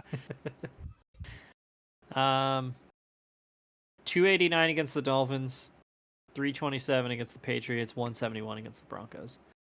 Yeah. Yeah, no, this was a game that the problem was the Seahawks just got down early and they just had no answer to the Lions. Yeah. Because they came out of this halftime like firing on all cylinders, and it seemed like every time they'd score, the Lions would be like, "Oh shit, okay, we'll just go score again, I guess." Yet there were between both teams there were 5 straight drives resulting in a touchdown to start the second half. Yeah. God. Just trading blows back and forth. So it was 21-7 at halftime because Jason Myers missed that long field goal, and then at the end of the third quarter it was 35-27. This game gave me the vibes of that Chiefs-Rams game in the Coliseum that one It year. really did. Yeah. It really did. Just both teams going band for band like that. The Lions can score at will. It's terrifying. Yeah, I They're was gonna becoming say, one of those teams quickly that you just cannot get behind at all, because if you do, you're already fucked before you know Yeah. it. Yeah. There was a couple weird ref moments in this game too. Specifically a like terrible missed pass interference call. Down the who was that on? Was it on DK Metcalf? I can't remember. You have that, leading up to, I believe it was the missed field goal. You have a terrible or not bad call, but like a disastrous offensive pass interference penalty on the Seahawks that took points like directly off the board. You have a missed pass interference call on DK Metcalf in the end zone that would have changed the game as well. And then you have the aforementioned Amon-Ra St. Brown touchdown where the ref just never signaled for what it was. I don't know if you guys noticed Yeah. that. And like He you just see kind of stood Amon-Ra, there. He looks over at him and you see him like nod, like, "Yeah, hell yeah, man, good catch." And it was like, aren't you supposed to be doing something right now, man? You're on the clock. What are you doing? So, And maybe not his to arms mention were tired. I don't know. As well, we also had that weird ass safety in the fourth quarter because they had to determine whether he was out of the end zone or not. Yeah, where he reached the ball out of the end zone, but then he kind of pulled it back across the goal line as he touched the ground. Yeah, or he was kind of down on the line, Like right on the before line, ball yeah. came down. Yeah, Yeah. Both Monday night games with safeties. I don't know if that's I ever like it. happened before. I like it. Cool. We need more. I like a safeties. safety. I like the safety. We need Yeah. more unique ways to score Yes. random amounts of points. We need the rouge. Get rid of Yeah, Fucking touchback. for real. Replace the onside kick with a rouge. You can either Yeah. take 1 point or onside kick. I think you should Hey. be able to. You could trade in points to get an extra possession. Okay, but like think about this though. Like the Rouge would actually make a massive impact, because we talked about the Jags and Texans earlier. If the Jags took that field goal to go up by 6, they could have kicked a rouge at the end of the game to tie it instead of losing by 3 or 4. Genuinely, it would help. I'm pretty sure it was a playoff game, but there was a CFL game last year that ended on a walk-off missed field goal. I need a team to do a walk-off rouge to win the Grey Cup. Didn't that happen? That would go so hard. Like, didn't that just happen? That might Did be it? what I'm thinking of. Hang on. CFL walk-off rouge. Yeah, we embrace all kinds of football here at Oofsides. Absolutely. I think we should have a spin-off of Oofsides where we cover every FBS game, and it takes 6 hours per episode. I'm gonna You know, die. you say that, but I would do it. No, you would, you sicko. I would legitimately. Oh yeah, I'm a glorified sicko, and I'm proud of it. It was not the Grey Cup, but it was during Thursday night's CFL matchup. The Argonauts and Rough Riders were tied 19-19 late in the game when Toronto got a shot to go for the win with a field goal attempt. With no time left on the clock, the Argos had a chance to kick for the win, but they didn't need 3 points from a successful field goal in order to get the W. Argos kicker, not going to try to pronounce that, likely knew that if he hammered his kick hard enough to go right through Saskatchewan's end zone, the Rough Riders wouldn't be able to catch the ball and run or kick it out of their end zone. That essentially would give the Argos 1 point, which would be all they needed to beat the Rough Riders. So it's like the play, he just kicks it really fucking hard, like straight, and just completely misses the field goal, but it goes out, and so they get a point anyway. That's awesome. Oh, Canada. Never change. Plus, with the Rouge, we could get 6-1 much easier. Yeah. Or 4 points way easier. Yes. See, that's why we need Pete Carroll back, is because Pete Carroll knows about scoregami. They might be better without him, but they got to keep it alive for him. So Pete Carroll and Bill Belichick with the Rouge would be unstoppable. like now that they're both not coaching anymore, watch the NFL introduce it next year just because they're not anymore. Just like how the MLB is going to wait until Pete Rose is dead now that he is to put him in the Hall of Fame, just out of spite. Which they still shouldn't, but that's a topic for another day. Yeah. Oh god, And what I was think about to say? after Pete Rose and everything, I think that was was it week 5? Week 4? Week 4. Week 4. That Numbers. was Roadsides. Now go watch the MLB wildcard round presented by DraftKings and FanDuel. True. Gamble. Lose your money. Ruin your marriage. Do it. Hell yeah. Do to Tom Brady. I thought I had something Canadian football related and I already forgot. Damn it. Oh, whatever. It'll come back to me when I'm editing the show and then I'm going to be mad. Anyway, let's throw it to the dues. Sponsored by Caesar Sportsbook. Ignore the part on the sheet that just says farts about 80 times. Idiot. Yeah. Alright. So, mentioned Rashay Rice earlier while covering the Chiefs game. So, I guess they ran some tests on his knee already. There's no definitive conclusion as to what exactly he injured yet. What we do know, though, is that it's probably bad, and he's probably not playing again for a while. So I like that our write-up says, after tearing something. It reminds me of leading into week 1 when it said, Deebo Samuel out for a few weeks. We need more really casual... Well, you gotta ballpark it sometimes. You just don't Vague know. injuries like the NHL. Undisclosed, out for the season, yeah. Hey, Kyle, how many weeks is Deebo going to miss? Who's to say? We could all be dead next week.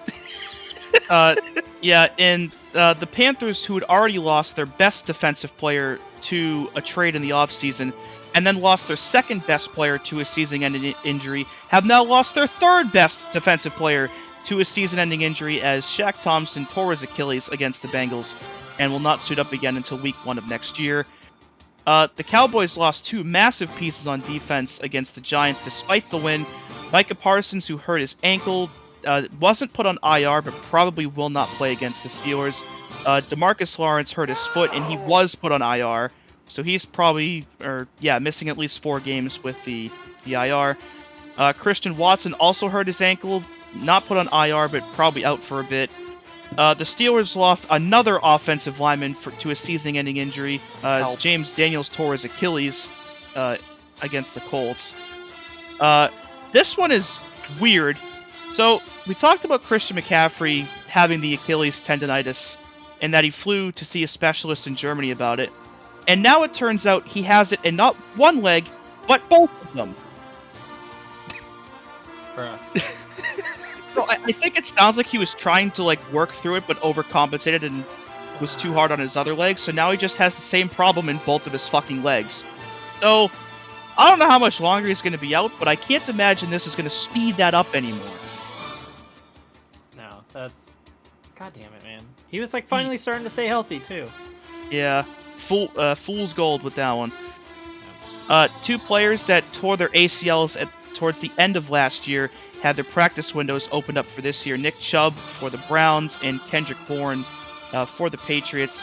That would be a big plus for Nick Chubb with how much the Browns offense has been struggling of late. Jason Peters cannot stay away from football. He's 42 years old. He was drafted in 2004, and he has just signed with the Seahawks practice squad to begin his 21st NFL season as a lineman. Hell yeah.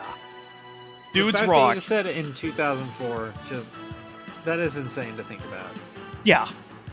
The Caleb Farley, who was a first-round pick by the Titans, I think 2 years ago, signed on with the Panthers practice squad. So I guess they'll see if he's got anything left in the tank. And the Broncos, with the injury to Tyler Beatty, have signed Salvin Ahmed to their practice squad to back up Javonte Williams. Back to the regular old news. Obviously, David Tepper sucks as a fucking owner, but I don't want to gloss over the good gesture he made over the weekend, as he and his foundation have donated $3 million to help with the relief efforts towards the hurricane that just went southeast over the weekend. I hope all of those people can continue to recover and get the aid and relief they need, because it's bad. It's really bad there. Yeah. So shout out to David Tepper for doing that. The Buccaneers ownership also donated $1 million to help with relief in and around Tampa, who also got damage from the storm. So good on both of them for doing that. Eddie Lacy, who of course used to play for the Packers, and then he got fat, and then he didn't play anymore. He was arrested over the weekend for what the state of Arizona considers to be extreme DUI, which I didn't know was a thing until I read this article. And I guess in the state of Arizona, extreme DUI counts as if you blow a .20 or more for your blood alcohol content. That is which, an absurdly high number. Yeah, if you're blowing 3 times the legal limit, yeah, that's fucking extreme. To put that into perspective, 1/5 of his blood was alcohol. God's drinkiest driver making an appearance today here on Oofsides. The wording, not to make light of drinking and driving, the wording of extreme DUI just reminds me of when there was the Radical Respect for Marriage Act, and Mikey was joking like in a surf way, and I was like, yeah, dude, it's the Bodacious Respect for Marriage Act, bro. So, that's immediately what that made me think of. 2 players were suspended for personal conduct policy violations. Von Miller for the Bills, who will be ineligible for the next 4 games, and Mike Hall, who was the second-round pick of the Browns in the offseason, who has been on the commissioner's exempt list, has been suspended for 5 games without pay. So he'll be eligible, I think, in week 11 or week 12, depending on when their bye is. Brandon McManus, who was released by the commies in the offseason after the sexual assault allegations rose against him. He was cleared of any wrongdoing in an NFL investigation, so he is now free to sign with any team and will not face league discipline. And lastly, sure seems like Devontae Adams does not want to play in Vegas anymore, because he went and told Raiders ownership that he prefers to be traded. Well, that came in light of last week we had Antonio Pierce talking about players making business decisions, or that might have been 2 weeks ago. I can't remember. No, it was last week. And then you have a tweet about the potential of Devontae Adams being traded, and Antonio Pierce was liking it, and apparently he has not even responded to Devontae Adams since then, and now Devontae is like, all right, can y'all like get me out of here then? So, yeah, honorable mention for WTF moment of the week here, because that is weird. it's crazy how the Raiders went from like the ultimate good vibes team last year to this. And they didn't really change anything either. Yeah. It might just reek a little bit over there now. Mhm. And finally, we have twin WTF or What the Football moments of the week. One of them on the field and one of them off. And I'll start with the on the field one, going to the American Athletic Conference down on Saturday, as the Tulane Green Wave, despite winning 45-10 over the South Florida Bulls, managed a 17-play, 55-yard drive that took up 11 minutes and 29 seconds of game time to end on a turnover on downs. That is Now, a fifth of the game. Now, they were already up 45-10 when they got the ball. They got the ball with 11 minutes and 58 seconds left in the game. And they started at their own 40 and managed to turn that into 17 plays where they got all the way down to the 1-yard line of South Florida. And instead of just punching the ball in and making it 52-10, they decided to just mercy kneel it 3 times and give them the ball back. That's almost more insulting. It really is. Here, we'll give you your pity possession back if you guys want to try to score again. And so the last play, the last kneel ended with 36 seconds left on the clock, and then South Florida ran the ball once to end the game. So, yeah, that's got to be one of the longest drives ever where no scoring resulted from it, because that's ridiculous. Oh my god. Go Green Wave, love my Green Wave. And now damn wave. the off the field moment of the week comes courtesy of the Jaguars, who, if you recall from earlier this year, their employee that stole $22 million from the team through his gambling addiction on FanDuel, well, he decided to make everybody try and feel bad for him because he is now suing FanDuel for $250 million. What is his play here? He is claiming that FanDuel took advantage of his gambling addiction and ignored its own responsible gaming and anti-money laundering protocols. Okay, bro. We'll see how that one works out for him. Good fucking with luck. that one. And it should be noted as well that at some point the Jags also sued him for $66 million. Oh my god. And he's also in jail for like 6 years, so he's got a lot going on. He's got a lot on his plate. Sometimes in Duval today. And speaking of the Jaguars, on this day in football history, in 1995, they recorded their first win in franchise history against a team that no longer exists, the Houston Oilers. And it was all uphill from there, and nothing bad ever happened to the Jaguars again. No, not at all. Absolutely. No. God. Well then, And that was the dues. That was the dues. So, looking back on Dunyan Rings from last week, we put Bryce Young on there again.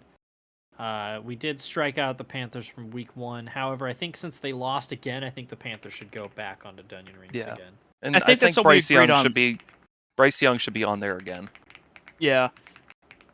Yeah, didn't we say that every time the Panthers won, we'd strike them, and every time they lost, we'd put them back on again? Yeah, so they're currently on there twice. So Actually, technically 3 times, but yeah. And again, speaking of the Jaguars, yeah. I'm not ready to call them Dunyan Rings yet. They're the only team that's 0-4, and they cannot do much of anything on offense. It's looking pretty bleak. I'm gonna give them one more week. Yeah. And if they lose again, then they're Dunyan Rings. I'm leaning towards 0-5 is truly Dunyan Rings. Yeah. Especially with their coming matchup, this is do or die for them. Yeah. Yeah. We'll give them a week. We'll be nice. Yeah, and I don't really think there's anybody else we could put on there. So No. I mean, hold off Pete for Rose. Yeah. For the sake of good taste, I won't do that. Oh. Oh, okay. Yeah. All right, let's move on to pick they thems then. Starting with Thursday night, Bucks at Falcons. It's a revenge game. The Falcons have a chance to really assert themselves in this division race. and kind of silence the doubters and the critics like us. And if you're the Bucks, you just keep on rolling. Tampa. Tampa. Come Yeah, on. I'm taking Tampa as well. Yeah. Well, that was quick. That was a lot of build up for not much debate. Then we kick off Sunday afternoon. It's Jets at Vikings. Aaron Rodgers returns back to Minnesota for his old stomping grounds. That's What not are we- Soldier Field. It is also, though, Sam Darnold revenge game. Vikings. Yeah, Vikings by 50.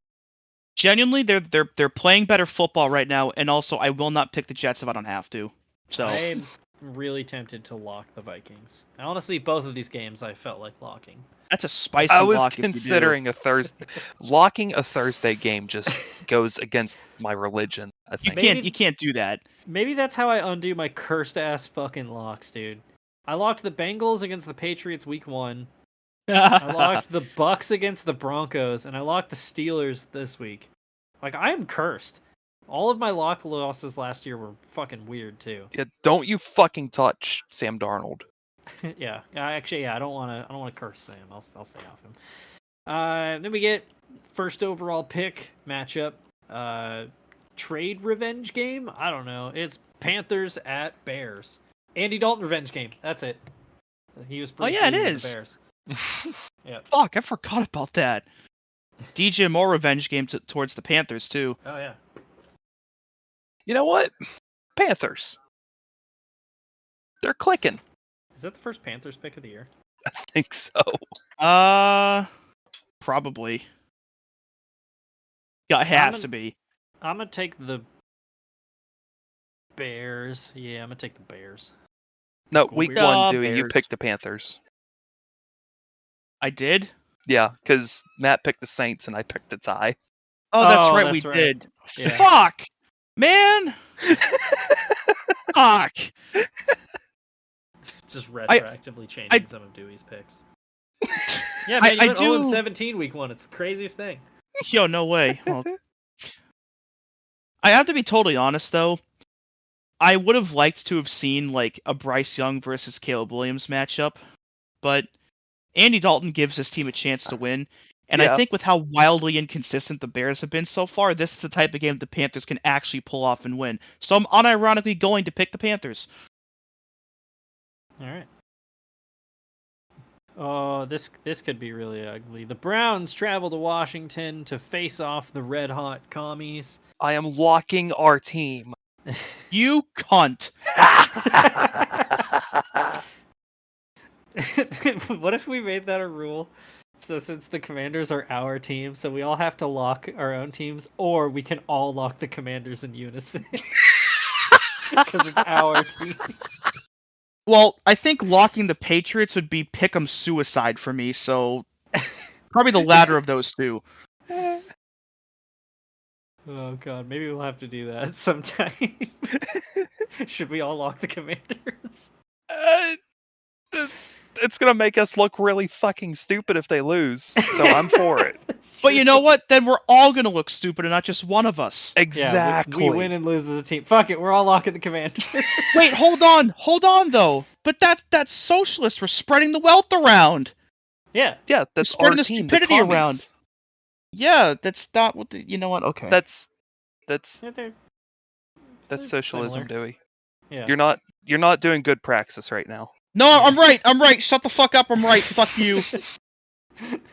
Zap the last 30 seconds. I know what I'm talking about. All right, so we are locking the Commanders. We.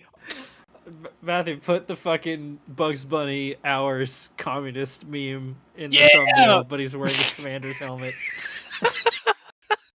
It's Soviet Russia. Pick lock you. I have to change all the helmets to the commie helmets. Yeah. Yep. No, take the helmet, but put the hammer and sickle on it. All right, there we go. Dolphins at Patriots. This one felt like a Dolphins lock like 3 weeks ago. Now This has tie energy to it, man. I know It really Dewey's gonna pick the does. Patriots, so I'm gonna take the Dolphins. So Matt has to pick a tie. Yeah, I was about to say I'll take a tie. Yeah, give me a tie. I've said it before this year. The Patriots have never tied. There's never a better chance, or there's never a better time to start than right now. we're distributing this week. We're getting it We're getting it all.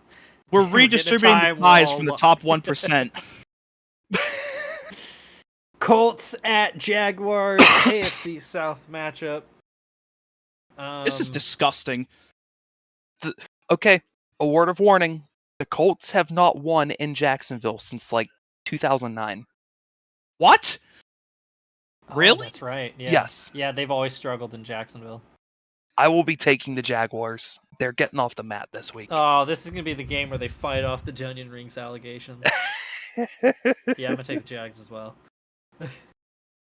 Well, fuck it. Make it a Jaguars sweep because they've got to get off the Yes. mat at some point.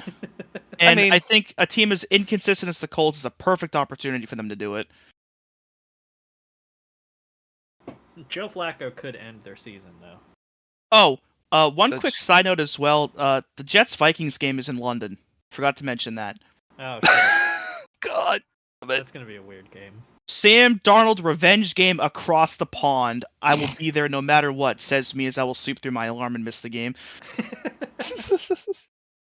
Then we get early contender for game of the year. That's at like 10 a.m. for some reason. It's Bills at Texans. Stephon Diggs revenge game.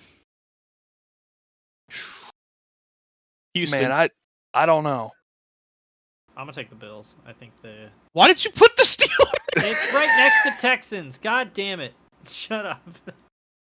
Don't fucking yell at me. And I'm gonna pick the Steelers for every game. I will be taking the Steelers They're going to Super Bowl. for Raiders Broncos. Steelers. Yeah, here. Hang on, let me go. I'm gonna go to the Super Bowl tab of this, and I'm just gonna pencil in Steven to pick the Steelers for that one. Yeah. Give him Can like you half lock a 'em? point. Lock them. Oh yeah, Lock in the Steelers. All right, it's been done. Give me the Bills. All right, another division matchup game. Two teams that just got off the mat. It's Ravens at Bengals. Steelers. All right. My bad. I'm gonna take the Bengals. I think there's gonna be some AFC North fuckery, and it's gonna be a weird game, and the Bengals are gonna come out on top. Yeah, I think I'm gonna take the Bengals as well. I think they're hitting their stride finally. You know what though? The Steelers might actually be winners from this game because they're gonna see their two biggest rivals beat the shit out of each other for 60 minutes. Damn right. Yeah. So, given that the Ravens have a lot of momentum, beating an undefeated team, the Bengals have finally gotten their win. I think this is going to be two teams playing each other that are playoff contenders that are both going to be at their best. And I think when all the dust settles and everybody gets carted off the field, the Bengals are going to be the ones that win. Damn, Bengals across the board. Give me the Ravens. Fuck you guys. I'm switching. I can't stand to pick the same as Dewey. Well, fuck you too. How about that, bitch? I mean, Uh, looking at our track record last week, I think it's in my best interests. yeah, that is true. Yeah, just don't look Dude. at week 3. Yeah. Yeah, Dewey started out. What was it? 1-8. God, it's disgusting. Um, And I'll do it Division- again. division rivalry. Raiders at Broncos. Ugh. Yeah, this one feels weird. Well, the Raiders have been sputtering on offense the last couple weeks, and the Broncos defense is finding its groove, so I'm going to be taking the Broncos in this one. But the Raiders also have a very good defense, and the Broncos have Bo Nix. I want to pick a tie so bad, I got to tell you, man. Do it. Do it. Well, I did it last week with the Raiders, and it didn't work, so I It's can't. gotta I work don't want to do it eventually. again. Gotta I'm- work eventually. I'm keeping the Broncos here, All right, I'll take. especially if Davante E. Adams doesn't play again. Dave Vance. Yeah. Yeah, give me the Broncos. Broncos. Broncos Conti. The Bronx. Cardinals at 49ers. The Cardinals always play the 49ers weirdly close. I will still Cardinals. be locking the 49ers. Then I have to pick a different lock. 'cause Oh you shit, know- never mind. I forgot we did that already. Fuck. I'm taking the we're- Niners though. All right. Give me the Cardinals. Nope, 2 locks in 1 week. I'm really tempted to take the Cardinals. But I'm not gonna. Give me the 49ers. They just got Fuck their you. shit kicked in, man. Yeah. Yeah, but the Niners are hurt. They are, Cardinal- but Cardinals can step up when necessary. I believe in our man Greg Dortch. He's No, gonna pick he's and gonna choose. he's gonna have that walk off touchdown on a lateral to end the game, like the Kenyon Drake touchdown. Oh my god. He's you gonna did not need to do that. absolutely father Nick Bosa and shove his face into the ground like a thumbtack on his way into the end zone. 5'7" Greg Yeah. Dortch. Stiff arming him. He's just gonna run under his legs. That's fucking crazy. Giants at Seahawks. Geno Smith revenge game? Drew Come Lock on. revenge game too. Oh shit. God. I'll be picking the Seahawks. Seahawks. Yeah, I'm gonna take the Seahawks as well. Packers at Rams. Packers. I think this is one of those where like the Rams just played a pretty sloppy game, and the Packers got it together late. But I feel like this one's gonna be stupidly close, and a lot of weird shit's gonna happen. But I think the Packers right now are still a better team. So, yeah. Yeah, especially with Jordan Love being back. I'm gonna take the Packers as well. I have to agree. All right, Packers across the board. Then we go to Sunday night. Cowboys at Steelers. The last time the Steelers played the Cowboys, it was the corpse of Ben Roethlisberger versus Ben DiNucci. We're in a Yeah, vastly different I'm situation 4 DiNucci. years later. That being Um, said, give me the Steelers. Oh, not Seahawks. Whoops. The I'm Steelers. gonna also be taking the Steelers here. All right, I'll take the Cowboys. Yeah. Ugh. I mean, the Cowboys' defense is really banged up right now, and they're going to go up against a clearly improving Justin Fields. And the Steelers' defense has been a juggernaut all season. So if they can shut down Dak and CeeDee Lamb, I don't see any way they can lose if they can Yeah. accomplish that. Yeah, simple as. Agreed. But I'm still taking the Cowboys. And then finally, Monday night. After week 2, this game looked really cool. Now, it's probably going to be very messy. And it's Saints at Chiefs. Call me crazy. I think this is the game the Saints win and the Chiefs get knocked off. Of I was undefeated thinking land. that too, really. This has trap game written all over it. If we're being completely honest with ourselves, Patrick Mahomes has not played spectacularly great so far this season. Mm-mm. Yeah. Like, he hasn't been bad, but he hasn't been the Patrick Mahomes we're all accustomed to seeing now. Yeah. There's a vulnerability with these Chiefs that I don't think we've seen for a while with the injuries they have on the offense and with the play of Mahomes. And while the Yeah. Saints aren't playing the same way they were a couple weeks ago, they can still clearly contend with about any team in the NFL. And I think this might be the week where the dam breaks for the Chiefs offense and the Saints pull it out. Yeah. Between Mahomes, Kelsey's been invisible, and Rashid Rice being out for some period of time with some kind of injury. They're still I down think it's Hollywood time for the Brown, Saints. and Pacheco's still out too, so they're just Yeah. kind of bleeding everywhere. Yeah. I kind of agree with that, but I also see some Chiefs bullshit happening in this game. Well, that's a given. Yeah. And so I am going to take the Chiefs, but I would not be surprised if the Saints knock them off. I already forgot their backup is Carson Wentz. Oh, God, yeah, I forgot about that too. And their third string is Bailey Zappi. Man, Oh my God. man, what a room that The is. Saints are about to get zapped. 2 Super Bowl champions and the Patrick. Oh wait, Zapper. And that was Zappy week Holidays, bitch. 5. That was week 5 pick they thems. The first ever unanimous lock in Oofsides history. But we are going to defeat the Browns. Couldn't have any better organization. So, yeah, and that was Oofsides. You're on Track Turf Media. You can follow us wherever. Don't follow Joe in real life, like we said last week. Or us. Yeah, or us. You can follow us on Twitter, though. and follow Track and Turf on there. Listen to Fake Racers podcast. We're doing another show later in the week again, talking about Kansas. It'll be a good time. Finally getting Davey back on the show. I'll have my first haircut since joining the podcast, so tune in for that. Any other things you guys want to plug? Plug! Plug! God damn it. Oh, I do have one other thing I'm going to mention. Since we mentioned some college stuff earlier, Missouri is going on the road to play UMass on October 12th. That's going to be a nationally televised noon kickoff game, and I'm going to be there. So you should watch that and see if you can see me on TV. It'd be cool. Go find Dewey. I'm sitting there midfield, so I shouldn't be hard to find. Take pictures with Dewey and post it online. Yeah. Or I don't know, or like screenshot the TV, or I don't know, Or do something. Take pictures of Dewey.